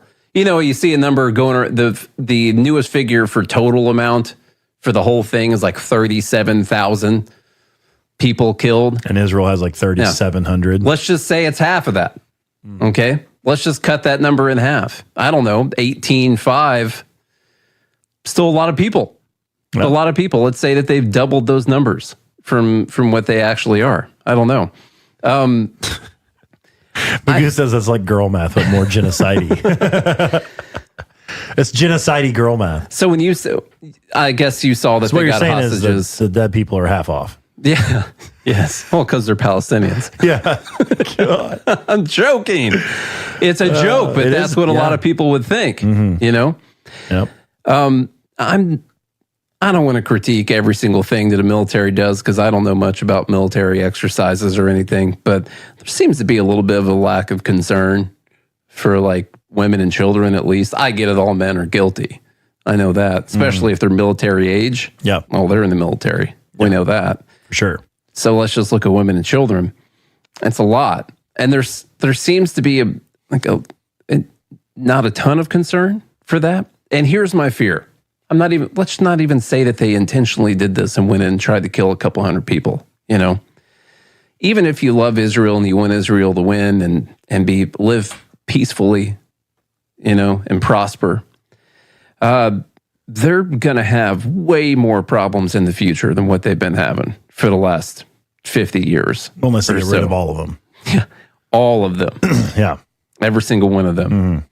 Which I think as Americans, we know that that's probably not possible to do unless you're going to kill, I don't know, maybe the Jews will have to kill like 6 million people. I don't know. You know, you just never know. Yeah. That random number. Just pulling out a random number. Yeah. That maybe that's how they can actually live peacefully. But there are so many more people that hate Israel now, and every one of if there's parents of these kids that survive, they're going to want to do terrible things. The kids that survive are going to remember their brothers and their parents and that all died. So what are they saying? How many? 270 is the number out of Gaza of innocent people. No, not just kids. Let me see. I don't know if I have a 274 deaths I saw there. And that was all. They did that just to get 4 people. 4 people out? Yeah. In their defense, I think it would have gone a lot better if not for one of the trucks they were using to rescue people apparently got stuck or something and started taking heavy fire. And so they had to call in a bunch of air support and all that kind of stuff. So Israel is saying less than 100, while Gaza is saying 274. Yeah. So I know I saw some stuff that was talking about kids and all that, but you know, I was seeing numbers like 50 kids and whatever. They're going to have some problems here. Like, there's no winning this war, is my point. And we've been saying that since like the week after October 7th, when they first started going in and bombing people. Like, within a couple weeks of October 7th, Israel had already lost this war. It was over because they've created so many more people that hate them than there were originally. I just don't understand why you can't.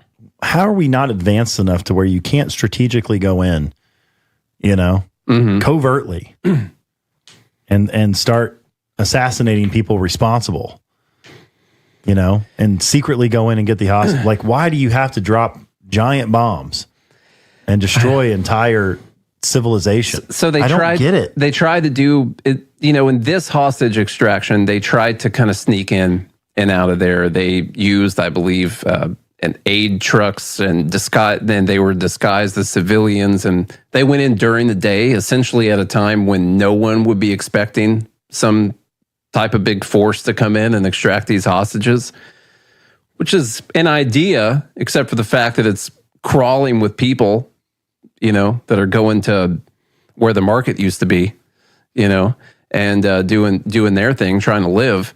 And so a lot more civilian casualties possible at that time. And I don't know what their plan is right now. Like they had to think, well, what if something happened? What if someone fires at a truck and they hit the radiator? Here's a question. And it overheats. Like, how many hundreds of people are we going to have to kill? Here's a question for you, though. What if one of those hostages was your daughter? Would you want America to do whatever? You wouldn't care how many babies were killed to get your daughter out of being a hostage? I would probably care about my daughter, my hypothetical daughter, more than the lives of 1 million people, honestly. I'm not saying that equation isn't true at all. But from the outside, it doesn't mean it's the moral answer. And you know what Israel says? Israel says, hey, Rubin's racing. That's what they said. They're going in there trying to get their people, and sorry. They said, sorry, Rebens racing. The other weird thing, and I'll just throw out a conspiracy theory. They've been not that I agree with it. They've been working on this ceasefire deal to try and get a bunch of hostages out. That apparently Israel is cool to sign off on, waiting on Hamas to sign off on it. And this seems to be, if you're about to sign a ceasefire deal and you're cool with signing it, and they're going to release a bunch of hostages, then doing this massive operation to go get 4 of them and then killing a couple hundred other people and injuring hundreds of other people. My worry as an outsider would be, well, this is going to screw up that ceasefire deal. This is going to make them less likely to take that ceasefire deal that you guys have offered. And then my conspiracy brain says, yeah, exactly. They don't want there to be a ceasefire deal. They want to finish off this whole place. And now they can come back and say, well, Hamas won't sign our ceasefire deal. So we're going to keep going. And so we just got to keep going. And so I kind of think, that I got no source on this. Okay, this is just me talking. But I kind of think they said they are cool with the ceasefire deals, and now they're going to go in and kill a couple hundred people and injure a few hundred other people. And then Hamas is going to say, screw your ceasefire deal. And then Israel can say, well, we tried. Yeah. They won't do the ceasefire. Yeah. So we got to keep going. Give us more money. That kind of thing.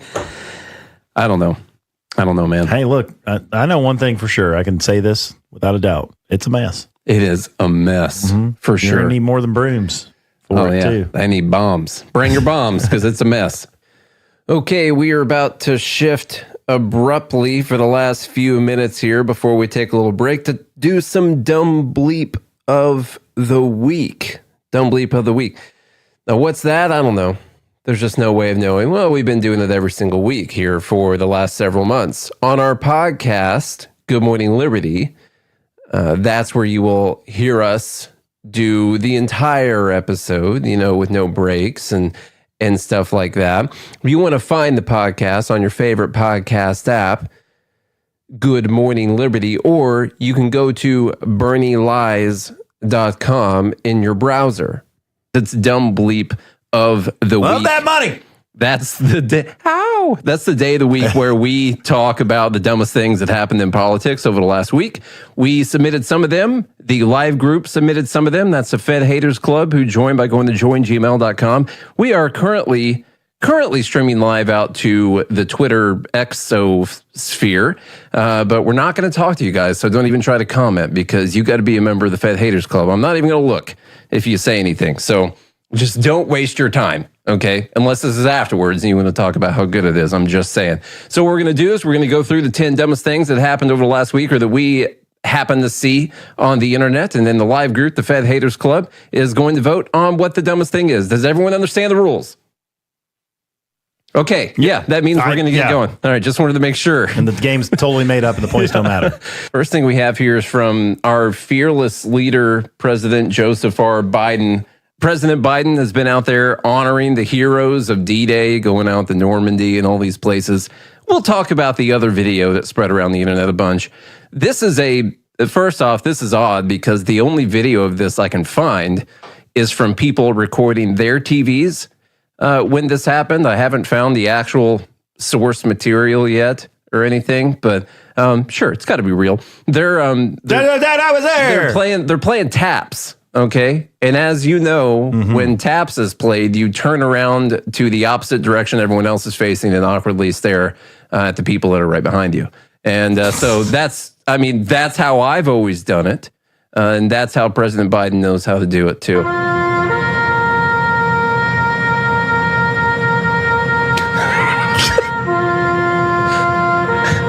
The French president, Macron's like, what is happening? And then Jill's like, and Jill puts her hand over her heart because she doesn't know what to do either.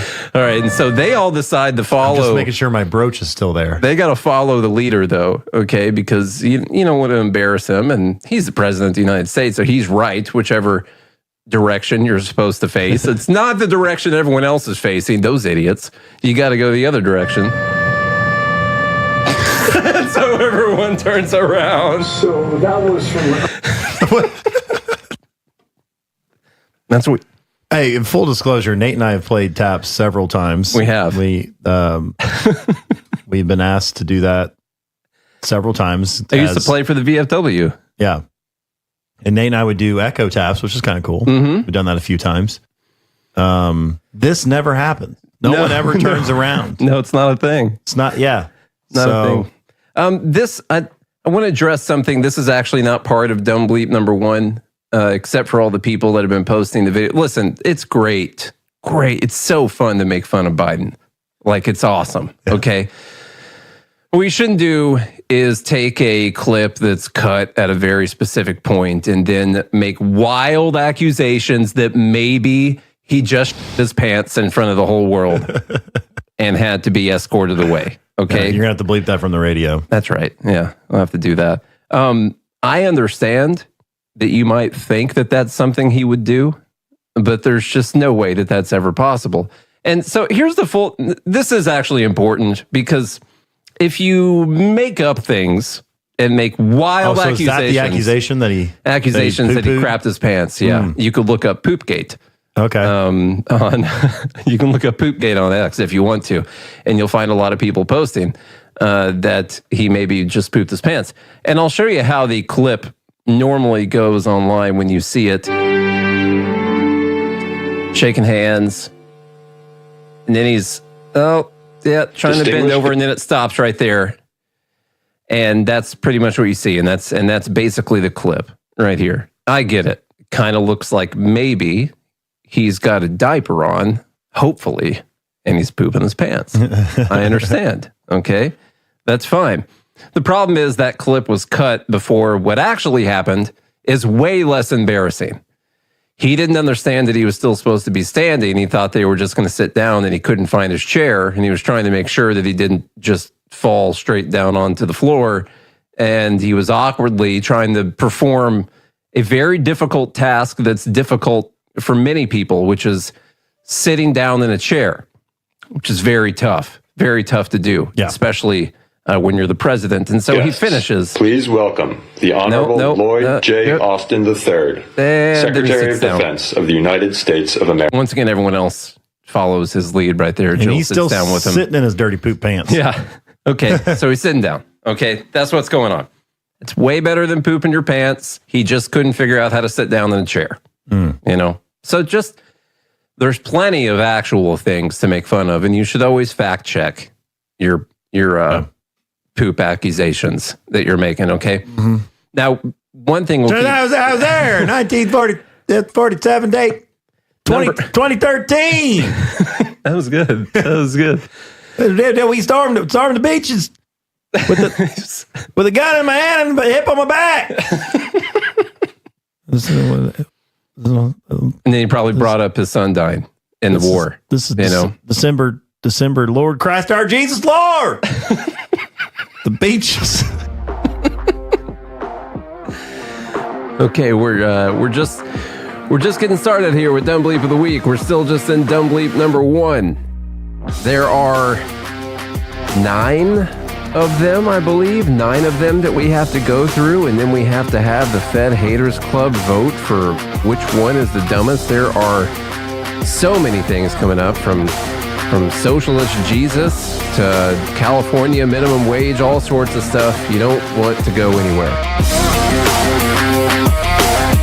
Some of you have wanted to support Free Talk Live's mission on a monthly basis, but don't want to support Patreon. Now we have an alternative that also helps our premier streaming platform, Odyssey. Visit video.freetalklive.com and click join at the top of the channel. You can subscribe for $5 per month, and unlike other subscription services, Odyssey adds their processing fee on top, so it'll cost a little over $5 per month, but Free Talk Live will receive the entire amount you pledged. Higher donation tiers are available if you're feeling so inspired. You'll get a special membership badge that's visible in the Odyssey chat room, and if we get enough supporters, we may enable members-only chat. This new subscription method is a great way to decentralize our direct listener support away from just Patreon and also support a libertarian-run business, Odyssey. Please visit video.freetalklive.com and click join to subscribe to our Odyssey channel and help support spreading our message around the planet. Visit video.freetalklive.com and click join today.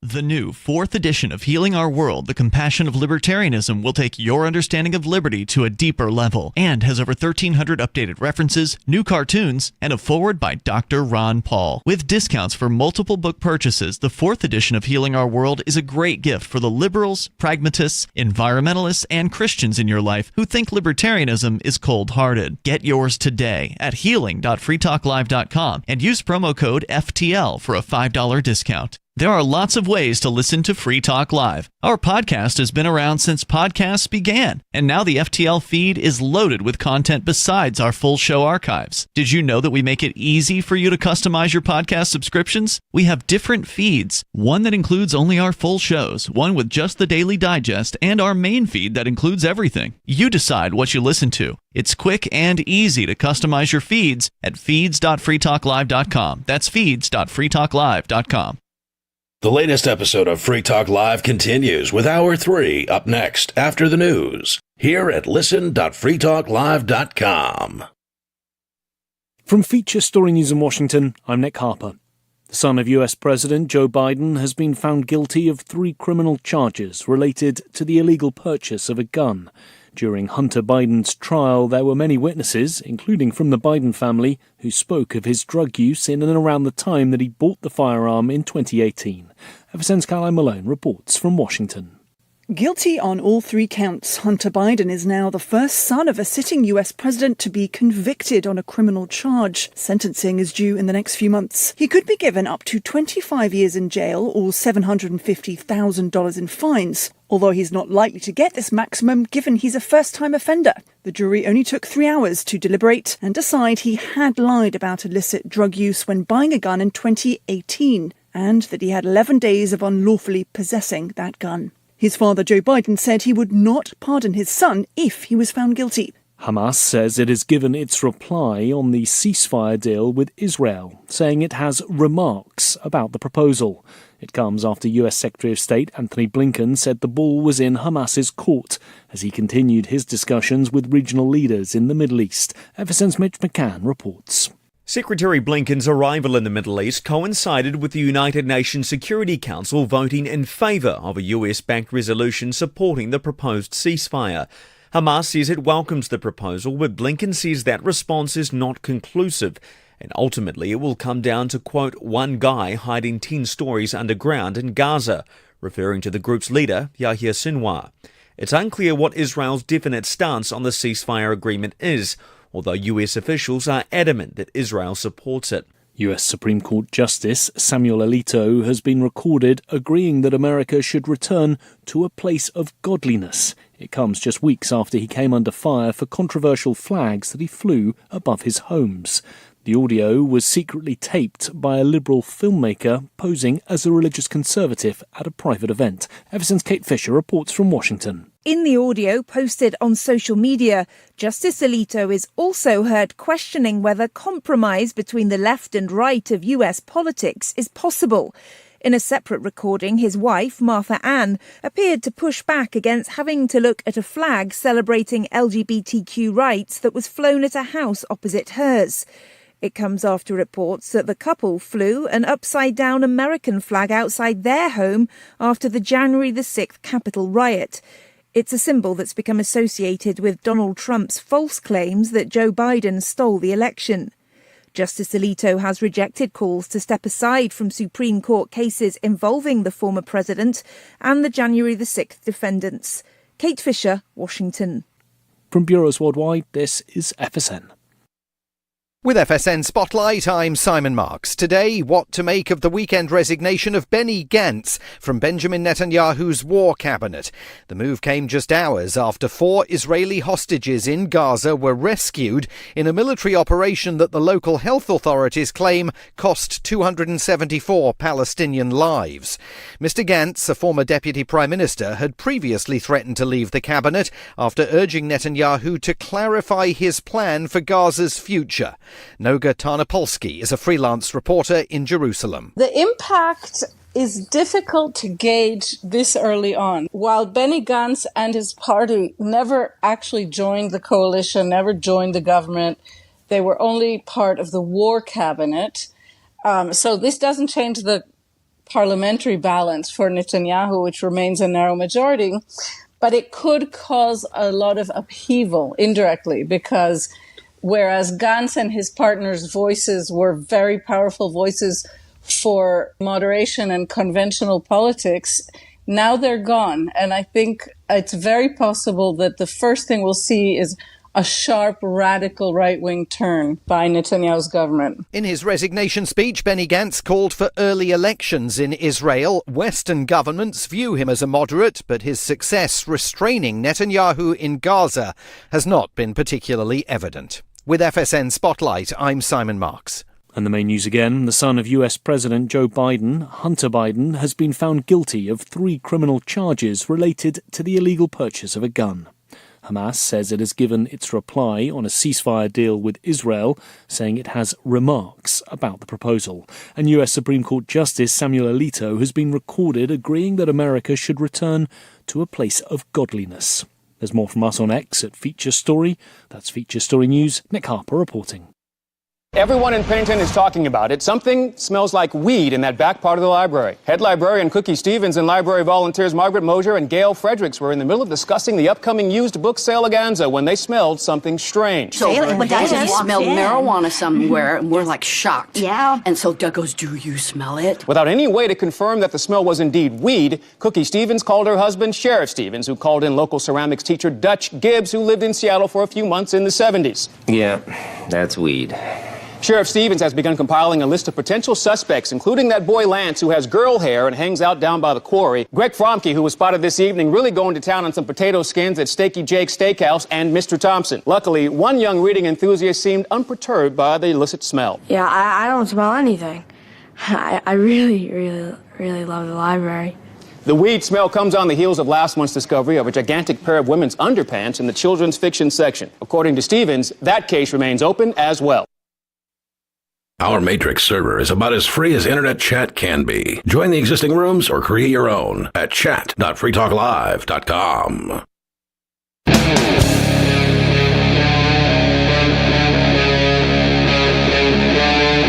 Free Talk Live. All right, Liberty at Night with Nate and Charlie. We're still here. We're still doing Dumb Bleep, and we're still on number 1, Biden-Harris HQ. They're critiquing Trump here. We're just going to keep Biden for number 1. And we've made this point so many times, but it deserves to be made again. In this clip, Trump says that he has been the best president for black people since Abraham Lincoln. Fact check true. You know, what can you say? There's no arguing with that whatsoever. Here's a 5-second clip of him saying that. I'm the best president for black people since Abraham Lincoln. Okay, so he did in fact say those words. He said those words. We've got video evidence.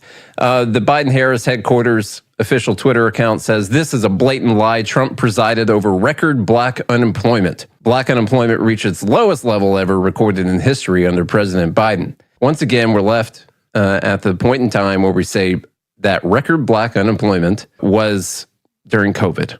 Okay, that's when that everyone was unemployed. So not because of a virus, but because of the government's response to that. COVID, Trump presided over what was the lowest black unemployment rate that there had ever been. And then there was COVID. That does not mean that Trump deserves no blame whatsoever for what happened during COVID at all.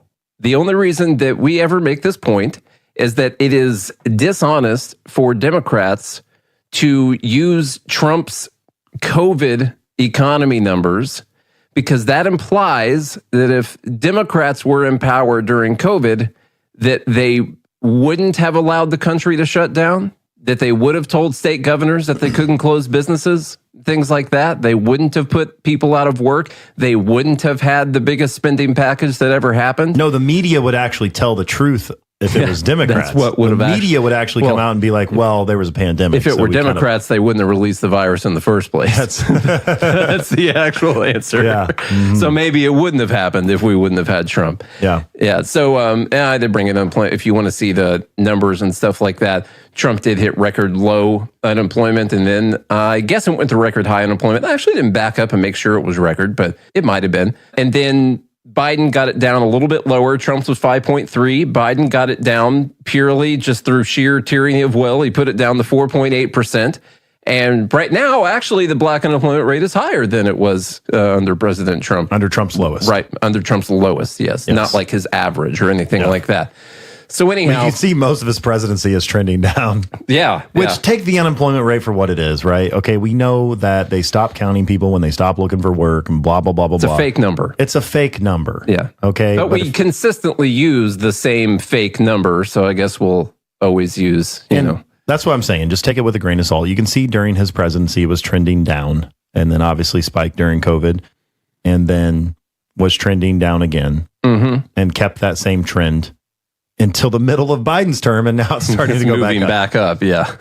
So, okay. Dumb number 2, we're going to give to Anthony Fauci. Now, we're not going to show like every single clip that happened, but your synopsis of the Fauci hearing and testimony that happened earlier this week. Did you see him get roasted by that doctor? I did see that. I was watching that one. Who became a congressman and was like, I was an emergency physician during this. Did you take care of any patients? Were you bedside? No, it was good. It was good for sure. The Fauci testimony essentially went something like this. I never did anything wrong. I didn't lock anything down. I didn't even recommend those things. That was the CDC. I did not try to hide the Wuhan lab leak. I did not try to downplay it. We did not try to discredit it. I did not have improper private communications with people through my private email. Anyone who did anything wrong did it entirely without my knowledge. I'm sure people did a lot of things wrong and they should be held accountable, but I was never aware of any of it whatsoever. And I had the best intentions to try to keep people safe no matter what. Yeah, that right there is what happened. So here's Jim Jordan questioning Fauci about the downplaying the lab leak theory. And here's that little clip. Paul would have been on the call. Well, the call was arranged by Jeremy Farrar. You should ask him. Okay. Did U.S. tax dollars flow? Now, by the way, the call being arranged by a different person doesn't mean that Fauci doesn't have any knowledge of a call. It would be like if you scheduled a Zoom call for the two of us and we talked about breaking the law and someone questioned me about it and I was like, I didn't arrange this call. Yeah. What are you talking about? Yeah, that was arranged by Charlie Thompson. That was the big guy. Anyhow. Flow through a grant recipient to the lab in China? I'm sorry, what was... Did U.S. tax dollars flow through a grant recipient to the lab in China? Yes, of course. It was a sub-award to the Wuhan Institute. And who approved that award? Excuse me? And who approved that award? What agency approved that award? National Institute of Allergy and Infectious Diseases. Your agency approved that, right? Yes, it did after... Did that have anything to do with this downplaying of the lab leak theory? No. Nothing to do with it? Nothing. What? Yeah, like we approved the award and they made the virus, and it leaked from that lab, but that has nothing to do with us wanting to cover our tracks. And also, we did not downplay the theory, even though I commissioned a group of people to write a paper discrediting the lab leak theory. T-Dub says, I did not have sexual relations with that woman. It's ridiculous. The Democrats feel really bad for Fauci. Did not approve NIH funding. This is Jamie Raskin feeling bad for Fauci right here. I want to join my colleague from Florida in apologizing to you that some of our colleagues in the United States House of Representatives seem to want to drag your name through the mud. They're treating you, Dr. Fauci, like a convicted felon. Actually, you probably wish they were treating you like a convicted felon. They treat convicted felons with love and admiration. All right, we get it. That was a funny line. Anyhow, we'll move on past the Fauci thing. You guys know the thing. To Hillary Clinton, I hope she doesn't see this, but if she does, I'm not suicidal. Okay, just so everyone knows. Hillary Clinton posted this on D-Day. Pretty big day, She was there. What'd she say, Chuck? 80 years ago today, thousands of brave Americans fought to protect democracy on the shores of Normandy. This November, all we have to do is vote. Yeah. Same. So, if you didn't catch the reference there, Trump is Hitler, just so you know. Now, what's bad about this is this kind of thing. And we don't have to risk our lives. No, we're not going to, not yet. All we have to do is vote. Not yet. I know all these people died on D-Day fighting for democracy and all that kind of stuff. All we got to do is vote now. That we had to sacrifice a lot of people to try and defeat Hitler. This time, to defeat Hitler, we just have to vote. That's really dangerous hyperbole. And it also leads to, Charlie, let me ask you a hypothetical. Okay. If you had a time machine and you could go back in time and you went back to, let's say you find Hitler, okay, he's just hanging out somewhere and it's like 1925, something like that. You got a time machine, you go back, would you kill Hitler? You had the opportunity. Knowing what I know now? Yeah. Like I have all the knowledge? Mm-hmm.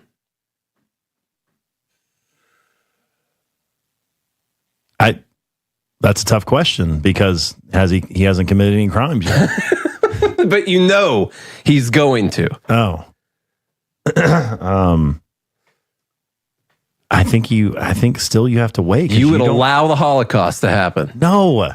You're saying you're pro-Holocaust. No, his first crime, then I would assassinate. You kill him then. Yeah. I got you. Hey, you're guilty of a crime. I think a lot of people would, I would go back and kill Woodrow Wilson.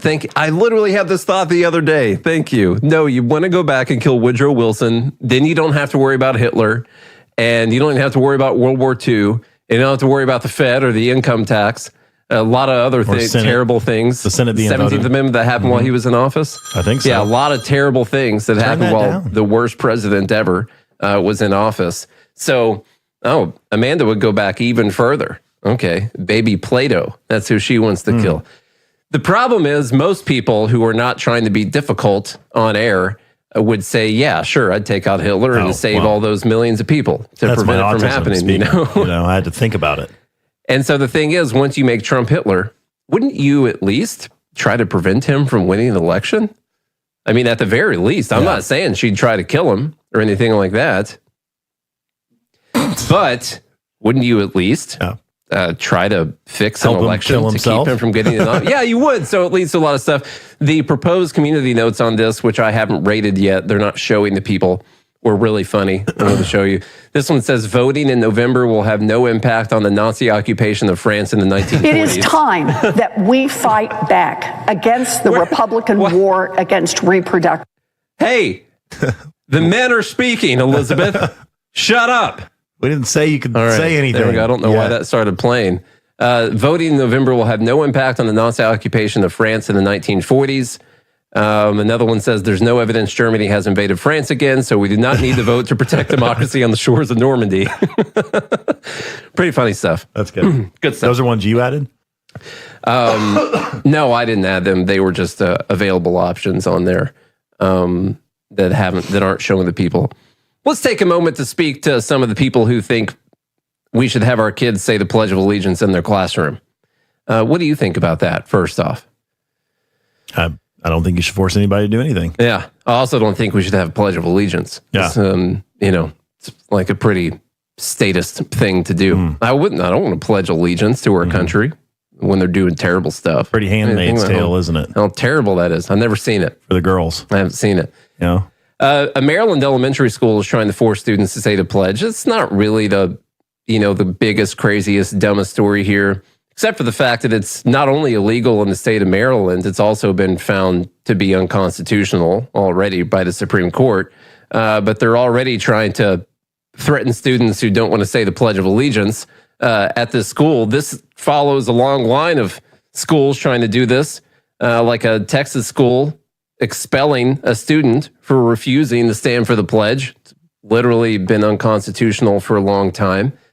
I feel like that whole First Amendment thing sort of applies there. And there was another state that was mentioned in here as well. I don't know which one. Arizona also passed a bill that aimed to force students to recite the pledge. Forcing people to say a pledge to your country is a super un-American thing to do. To a pledge to anything. Yeah. Yeah. That's not, and the thing is, you shouldn't pledge allegiance to that country. Like, we are a country that was formed by insurrectionist, traitorous, treasonous people who, overthrew the British government. Overthrew their government, you know? And so having children grow up saying the Pledge of Allegiance to a country and to a flag is a ridiculous idea. Now, I'm sure a lot of people already know this, but when you dig into the Pledge of Allegiance a little bit further, I didn't know this part. I've always been told, it was written by socialists. And it was. Okay. I know these are screenshots from Wikipedia, but I looked at Britannica and Smithsonian and history.com and all that. And, this is all pretty common knowledge, except for the fact that I did not know that Francis Bellamy, who wrote the original Pledge of Allegiance, you know what he did for work? School? Education? He sold American flags. And a youth magazine, or Youth's Companion, was the magazine, and they were selling this little thing that they're selling the schools along with American flags. And so he went around the schools trying to sell this thing, and then they come up with the Pledge of Allegiance, and then they lobby Congress and the president to eventually get this codified. I think in 1892 is when this happened. On the 400-year anniversary of Columbus killing all those Indians. And the magazine sold U.S. flags to approximately 26,000 schools. Yeah. Huh. It's a pretty good sales tactic, but just so everyone knows, that's what this came from. A guy that was trying to sell American flags to schools. Wrote a pledge. Wrote a pledge that you have to stand and look at a flag. Well, I don't have a flag. Oh, well, good. I got a whole van full of them. Right outside. I got a bunch of flags right here. How convenient. Oh, man. That's great. But Could even get you a pole to set it up on. He was also a Christian. You probably need one in every classroom. You should have it. Back then, I think there was only one room. Your school doesn't just... That's true. Yeah. We said the Pledge of Allegiance. We did, yeah. I remember doing it. I remember doing it too. I remember beating up those kids who refused, Bellamy Bailey says that sounds pretty American to me. I guess so. Yeah. Bellamy was a Christian socialist who championed the rights of working people and the equal distribution of economic resources, which he believed was inherent in the teachings of Jesus. Save your thoughts on this until Dumb Bleep number 10. Okay? I promise you. Okay. It's going to be way better. But I know what conversation we could have right now. Trust me. Dumb Bleep number 10 is where you want to unload on that. Okay, so that's the pledge. Have you ever heard about governments asking people to voluntarily sign their rights away to the government? What? Yeah. It's a thing, I guess, in this New York bill that's going through. Go ahead, Charles. All right. From New York State Senator Brian Kavanaugh. No relation to the other Kavanaugh that we know of. Probably not, but yeah, never know. He tweets, yesterday the Senate passed a gun safety package, a crucial step to ensure that we have the strongest laws to protect New Yorkers from gun violence. It included my bill, which establishes a voluntary waiver of the right to purchase firearms, rifles, or shotguns. Okay. I mean, if somebody's voluntarily giving up their right. Yeah. Now, maybe this guy isn't the dumbest thing, except for that the reasoning in this still has to do with effects from the COVID pandemic, because I did pull stuff from this bill. That's fine. Okay. I want to know about the people who voluntarily do this. And I want to think about the idea of voluntarily waiving your rights and where that ends. I wonder if you can waive your right to the First Amendment and then not be able to ask for it back afterwards. You know what I mean? It's pretty ridiculous. I was just kidding. Yeah, I was just kidding. It is voluntary. Like, yeah, sure, you can do that. What bothers me is... You could also waive your right to not purchase a firearm by just not purchasing one. Yeah, that would be one way to do it. Now, this... As probably a lot of New Yorkers do. What bothers me about this is it's voluntary, but what they do is they create a system where you can sign a piece of paper waiving your future rights away. I wonder if they'll ever use any kind of leverage to get people to sign this. And not that they ever would. This is pure speculation right now. And honestly, it's pure speculation. But I wonder if this could ever be used in any other way where it's voluntary. You sign the paperwork, says right here, you sign the dotted line where you give away your rights. And you're like, well, they were threatening to charge me with a crime, or they were threatening to do whatever, or no habla inglés. Yeah. Like, you know what I mean? It could be any kind of thing like that. But to be fair, it is voluntary, and it's kind of weird that they still use COVID-19 as the justification for this whole thing. One good thing about this, I guess, is that they acknowledge the fact that suicides comprise the bulk of firearm deaths. even in New York. And so what they're trying to do is get people to sign away their rights. So when they go to buy a gun, they're not allowed to do it, is the idea. And supposedly you can go and ask for your rights back, although they haven't given the mechanism for how they're going to do that. So basically you're signing yourself up to be on a list, like a no purchase list. Yeah. And so the form for getting your right back. I mean, if they're going to try to take guns away, that this might be the best way to do it. It's voluntarily. Yeah. Yeah. The way that you get your right back in this bill has not been determined yet. It's going to be determined by the government at a later date. And so then I wonder what the form that you have to fill out to get your rights back is going to say on it. You have to pass this bill without knowing what kind of questionnaire is going to be on the form to get your right back if you want it. What if it asked if you've been undergoing any mental health treatment?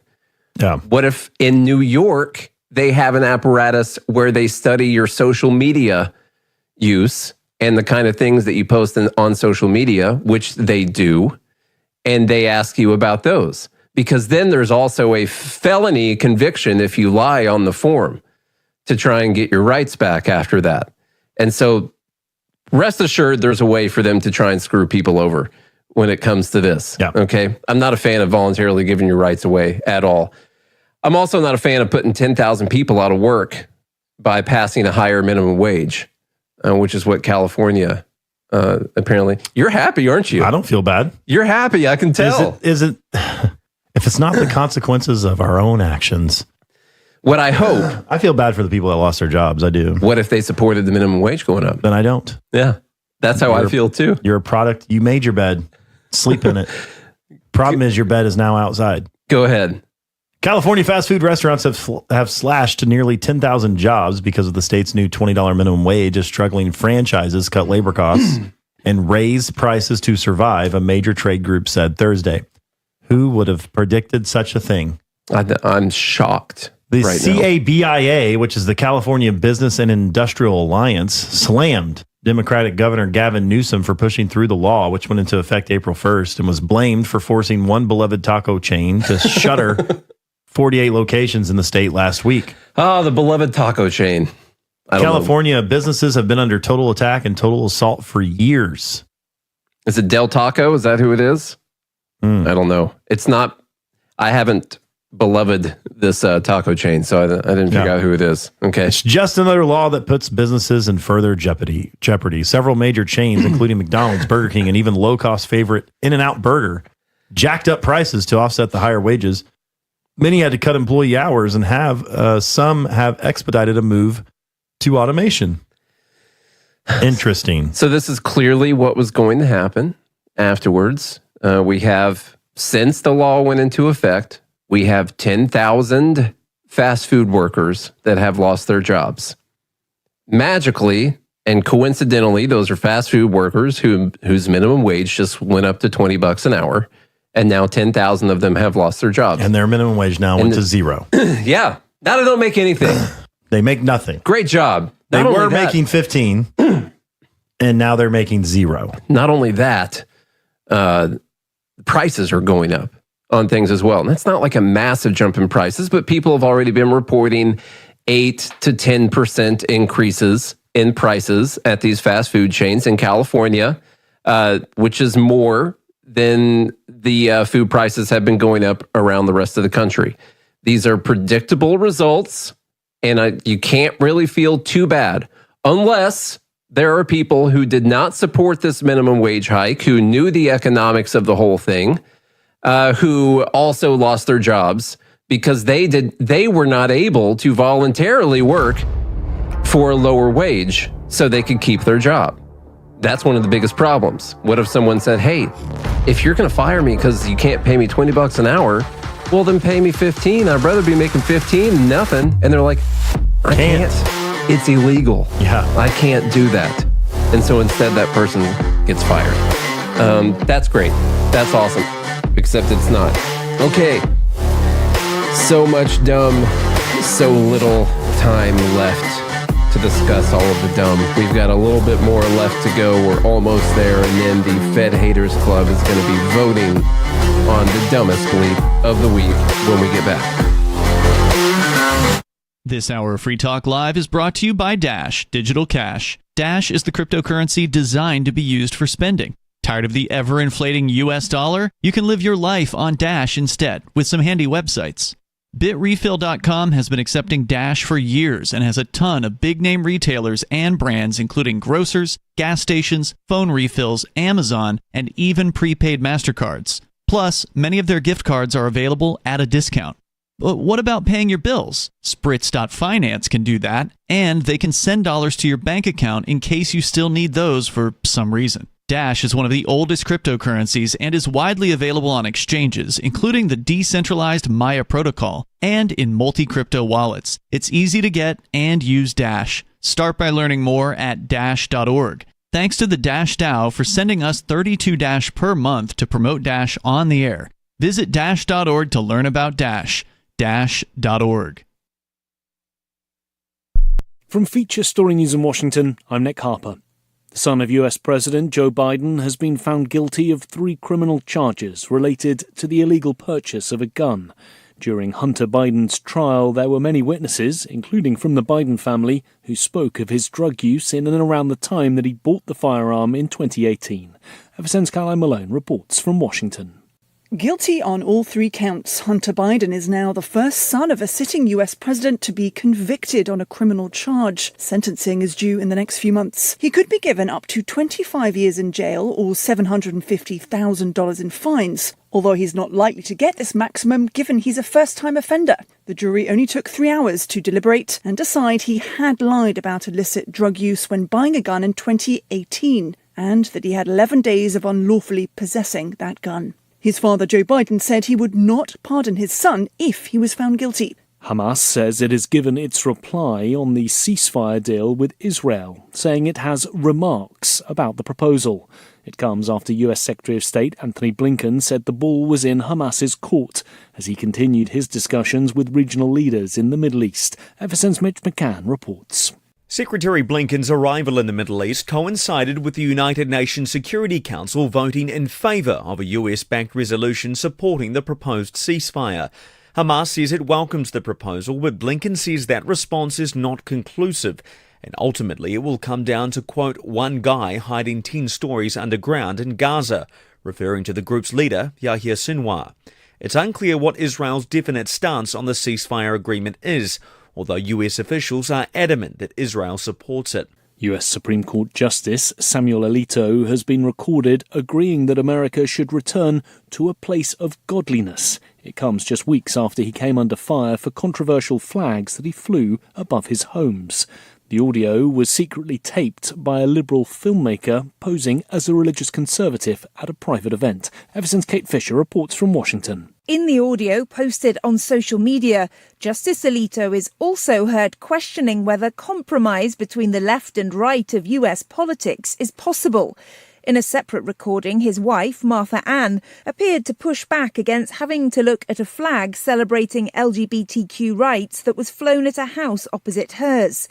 It comes after reports that the couple flew an upside-down American flag outside their home after the January the 6th Capitol riot. It's a symbol that's become associated with Donald Trump's false claims that Joe Biden stole the election. Justice Alito has rejected calls to step aside from Supreme Court cases involving the former president and the January the 6th defendants. Kate Fisher, Washington. From Bureaus Worldwide, this is FSN. You can stick it to the man and big tech. Join our FTL social mastodon at social.freetalklive.com.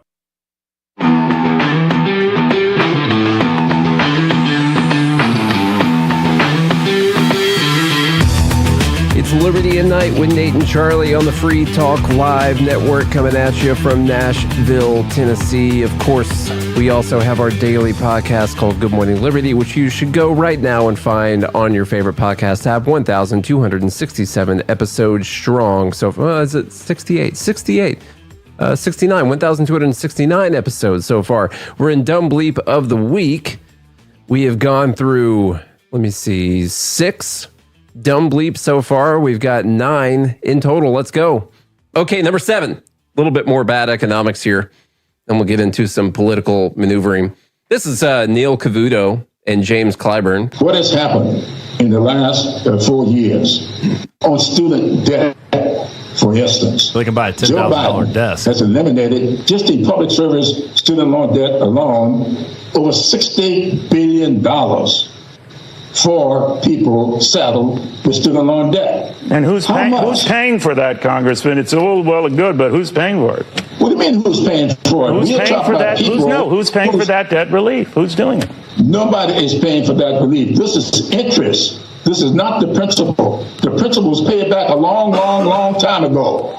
No one has to pay for this cancellation because the principal of the loans has already been paid back.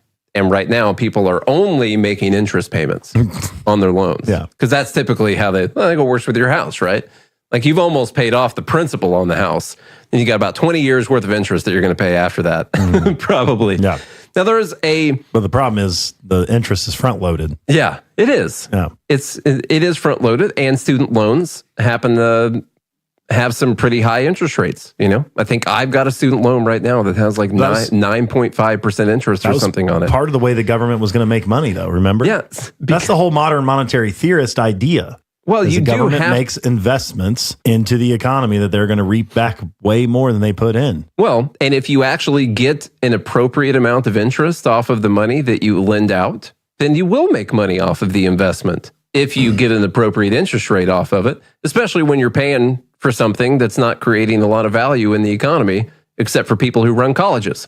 But the reason that we have the interest on the loans is because money has other uses, and you got to pay for the time value of that money. And if you're going to give away that money, it's going to take someone freaking 20 years to pay it back to you, or whatever it's going to take them to do it.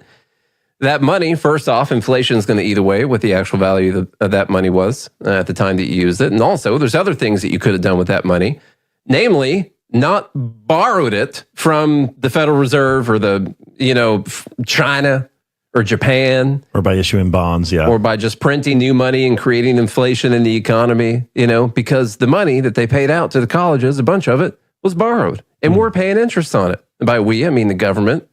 And then they steal from us, or they inflate away the value of our money. And so there's an interest rate paid on the money for as long as the money's out there.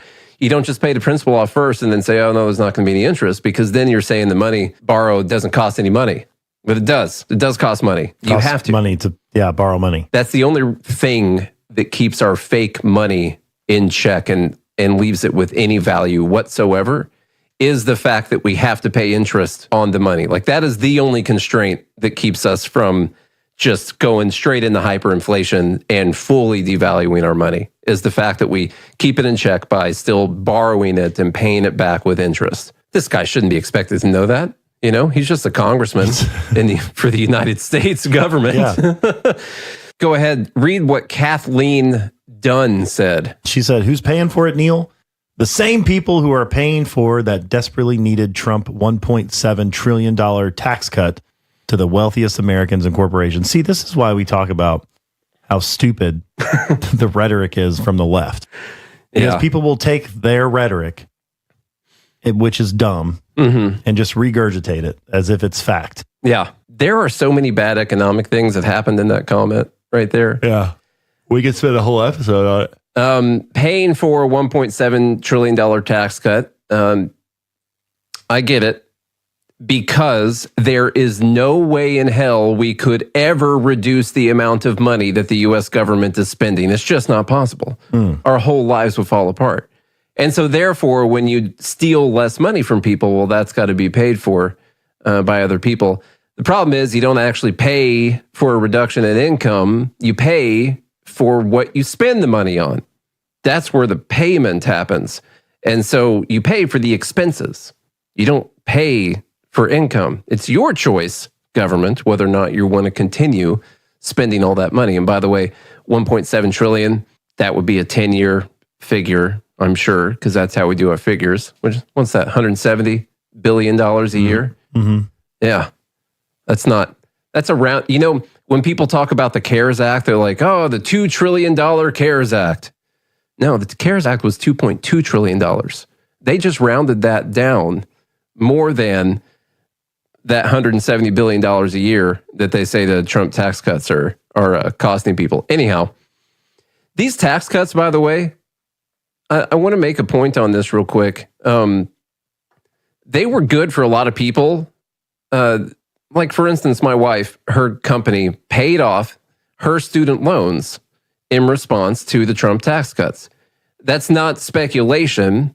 They literally sent out a letter to the whole company that said, in response to the Tax Cuts and Jobs Act, we will be paying off the student loans for our employees.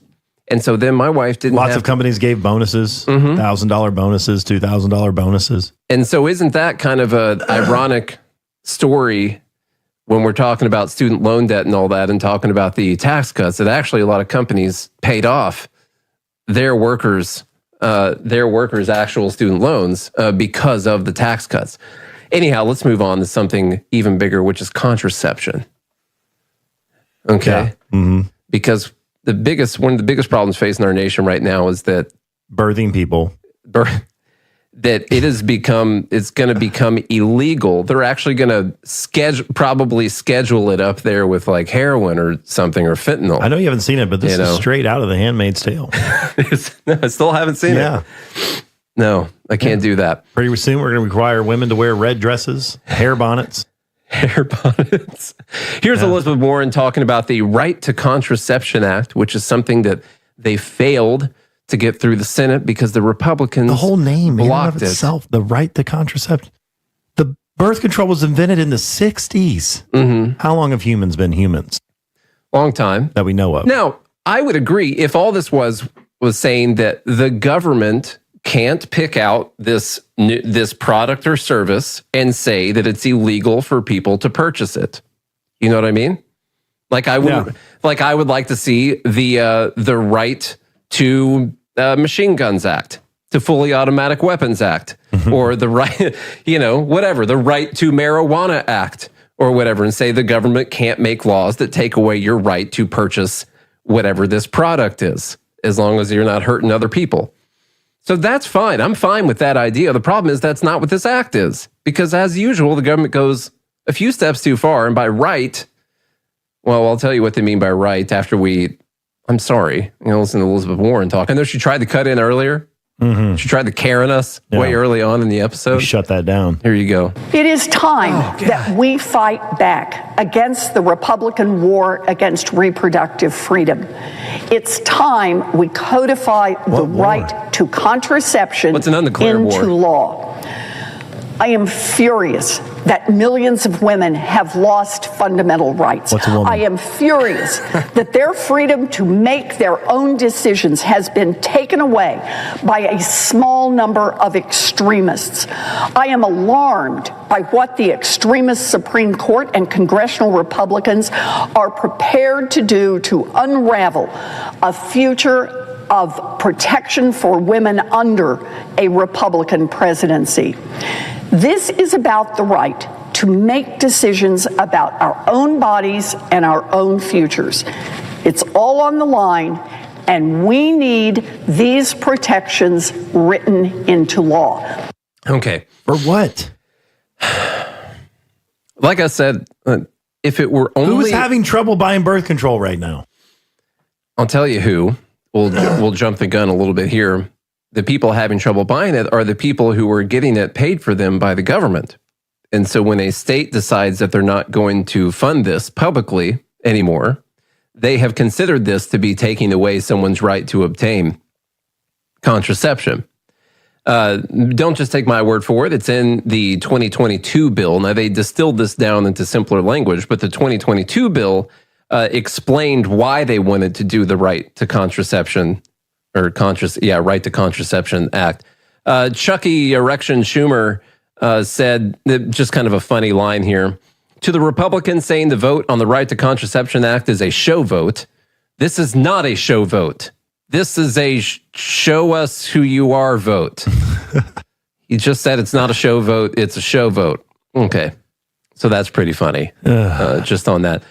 So a few people, Senator Mark Kelly, Astronaut Mark Kelly said, I voted to protect access to contraceptives for women in Arizona and across the country with the Right to Contraception Act. Despite threats to reproductive freedoms, an overwhelming majority of Americans support the right to contraceptives, and I'll keep fighting for them.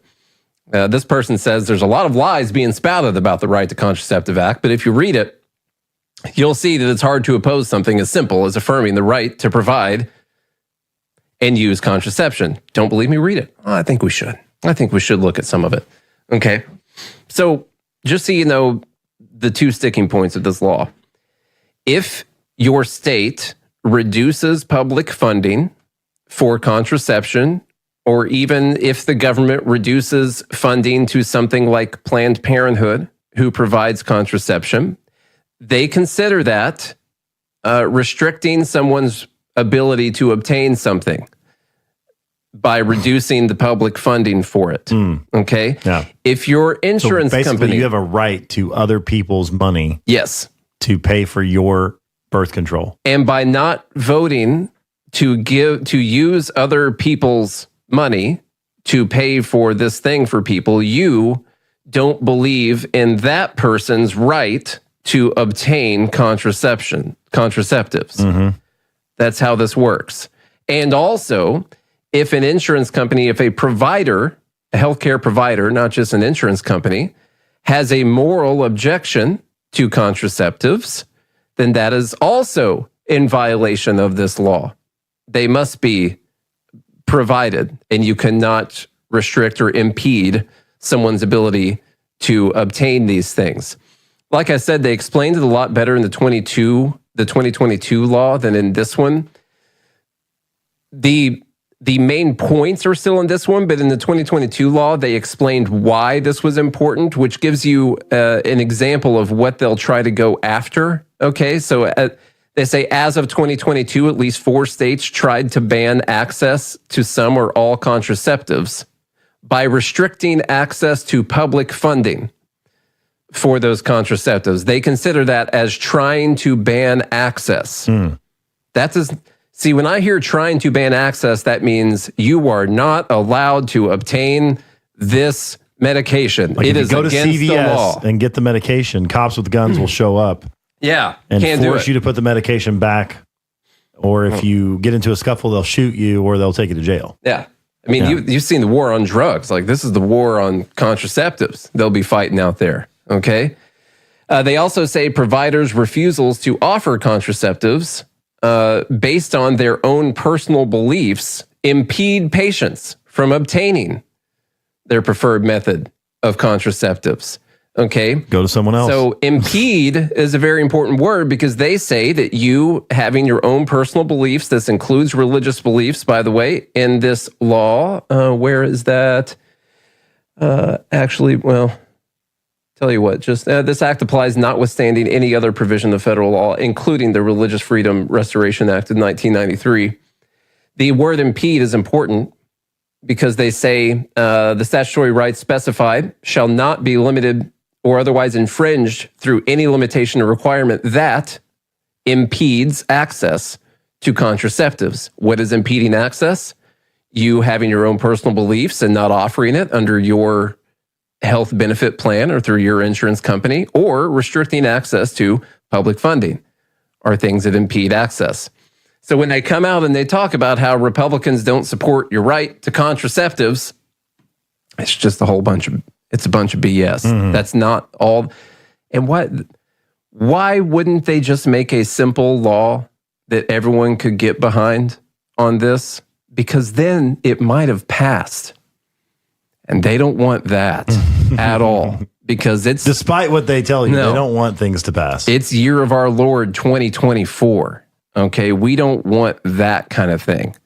And so we don't want this law to actually get passed. You don't want Republicans to actually be able to go for it because then they don't have the talking point that they have right now, which is what they actually want out of this whole thing. So anyhow, that's the right to contraceptives. I saw something about it, but I hadn't dug into it, but I knew there was something. There's always something. There was something about it. They named these stupid bills. So if you vote against it, like obviously you hate women. See, Republicans hate women. Not that we know what a woman is, but I'm going to pull an audible and skip number 9 so we can spend more time on number 10. This is the one I said we need to save time for. And I got to go to Chattanooga. Okay. Chattahoochee. So I got to do that. Nina Turner posts out every word of this. Take 90 seconds to watch. So we got to take 90 seconds. She said we have to. So we're going to take 90 seconds to watch this video. All right, here we go. The Bible doesn't mention abortion or gay marriage, but it goes on and on about forgiving debt, liberating the poor, and healing the sick. Christian nationalists like to say this is a Christian nation. Not only is that historically inaccurate, not only is that theologically blasphemous, but it's also just not true. Look around us. If this was truly a Christian nation, we would forgive student debt. If this was truly a Christian nation, we would guarantee health care to every single person. If this was truly a Christian nation, we would love all of our LGBTQ neighbors. If this was truly a Christian nation, we would make sure every child in this state and in this country was housed, fed, clothed, educated, and insured. If this was truly a Christian nation, we would never make it a Christian nation, because we know the table of fellowship is open to everybody, including our Buddhist, Hindu, Jewish, Muslim, Sikh, and atheist neighbors. Jesus could have started a Christian theocracy, but love would never do that. The closest thing we have to the kingdom of heaven is a multiracial, multicultural democracy where power is truly shared among all people, something that's yet to exist in human history. Yeah. Your thoughts? Well, some of the things he said is true. I will say that. But the problem is it's not love if you do it via the state, which is why Jesus didn't become emperor, right? Yeah. And dictate his guide in how you should live life, which is feeding the hungry, dressing, clothing the unclothed, and helping the poor and widows and orphans and things like that. Because once you do it by dictate, then it's no longer love. It's force. And that's why Jesus didn't become Caesar. What's important is that you decide to do it. So if you're going with a Christian ideology, it's important for you as a Christian to decide to do these things. But if you and your other friends decide that you're going to vote to force another person under threat of imprisonment to do these things on your behalf so you don't have to, yeah, then you're not being Christian. Yeah. Okay. Yeah. It's so easy to disprove this idea, but people still do it all the time. Like Francis Bellamy, who came up with the Pledge of Allegiance, like we talked about earlier. He was a Christian socialist. That doesn't mean that you use the power of the state to force people to do things. I mean, think about the things. Now, he says, I agree with this. Maybe some people would disagree. It's a Christian nation. We would love all of our LGBTQ neighbors. I think you should love people. I don't think you have to hate people because of who they are. Doesn't mean you have to agree with what they're doing or anything like that. Doesn't mean you should allow them to dance naked in front of children. Yes. Okay. What's this guy's name? James? Okay, James? Yeah. Let's see. Forgiving debt, healing the poor, healing the sick. Okay. I'm trying to get to the things he talked about. If this were a Christian nation, we would forgive student debt. No. So what goes into forgiving student debt? You as a student decide that you are going to go party, get something for 4 years, stay at a resort for 4 years, do keg stands, have sex with everyone, and you're going to force other people to work at their jobs and give them some of your money to pay for whatever it is that you do for those 4 hedonistic 6, 9 years that you want to stay there, however long it is, you know? Yeah. Okay. You can't use force. If this were truly a Christian nation, he says, we would guarantee health care to every single person. How would you do that? How would you guarantee health care to every single person? You would only do it by force. We used to make, some people say, well, what are you going to do? You're going to conscript the doctors and force them to work under threat of death? I think Rand Paul made that argument. Well, the answer to that is no. They're still going to get paid just like they would have been. Okay. Who's paying them? So instead, you're going to conscript other people to work on your behalf and take some of their money and force them to pay for this, all under a system that is just going to lead to higher and higher prices for that healthcare, leading to more and more theft and inflation, which is also theft in the long run, and a lower standard of care in healthcare. What I don't understand, here's what I don't understand. In America, you're free to do all of these things. Mm-hmm. Right? You can build a community where you pay for everyone's health care, where everybody's clothed and fed, and there's bread lines, and everybody uses the same deodorant, because you only need one, and everybody has the same toothpaste, and they share a bathroom, whatever. You can do all these things he's saying in America right now. So let's get the votes in for the dumb bleeps. We got number 1, which was Biden doing dumb stuff, his little turnaround during taps, all that stuff. We got Fauci and his complete denial, lack of accountability, of course. We got Hillary Clinton saying that we don't have to storm the beaches of Normandy. We just got to vote. We're lucky, Number 4, we got forcing students still in 2024 to say the Pledge of Allegiance. Number 5, we got the waiver of your rights and all the terrible things I think the government's going to do to screw you out of that. Number 6, we got the California minimum wage effects. Number 7, we got Clyburn on student debt and interest. Number 8, we got the right to contraception conversation that's going on right now. Number 9, we got wealth inequality, which we didn't talk about, so disregard number 9.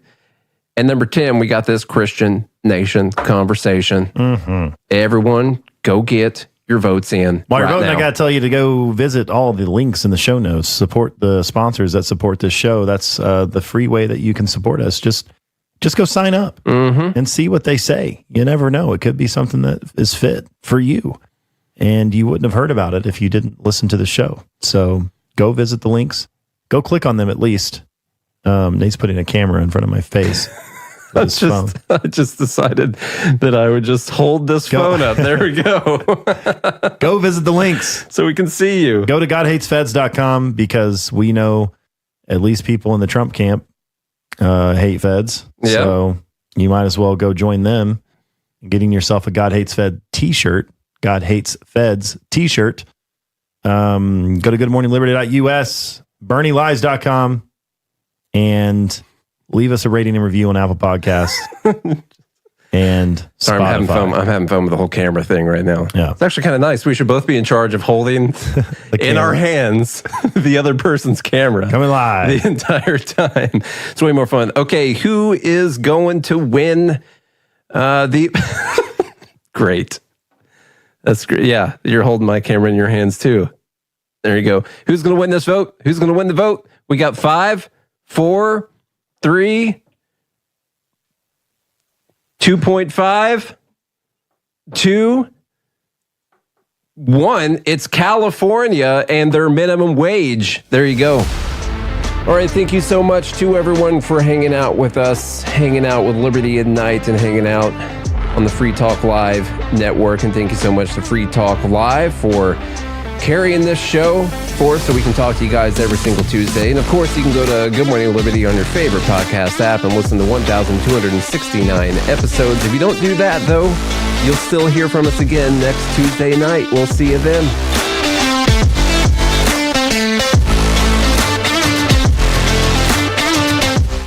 While digital communications coordinator Brian Tyler is considered by many of his coworkers to be the cutest guy around the offices of Western Psychological Publishing Services, employees conceded today the 27-year-old is not even particularly attractive. Brian gets a lot of attention from girls around here, but if I saw him in a bar, I don't know if I would even notice him. Put him next to Glenn or Mike, and then, sure, he actually looks pretty good. Co-workers explained to reporters that by everyday standards, Tyler would at best be considered moderately good-looking, but explained that given the abundance of unattractive men at the publishing firm, female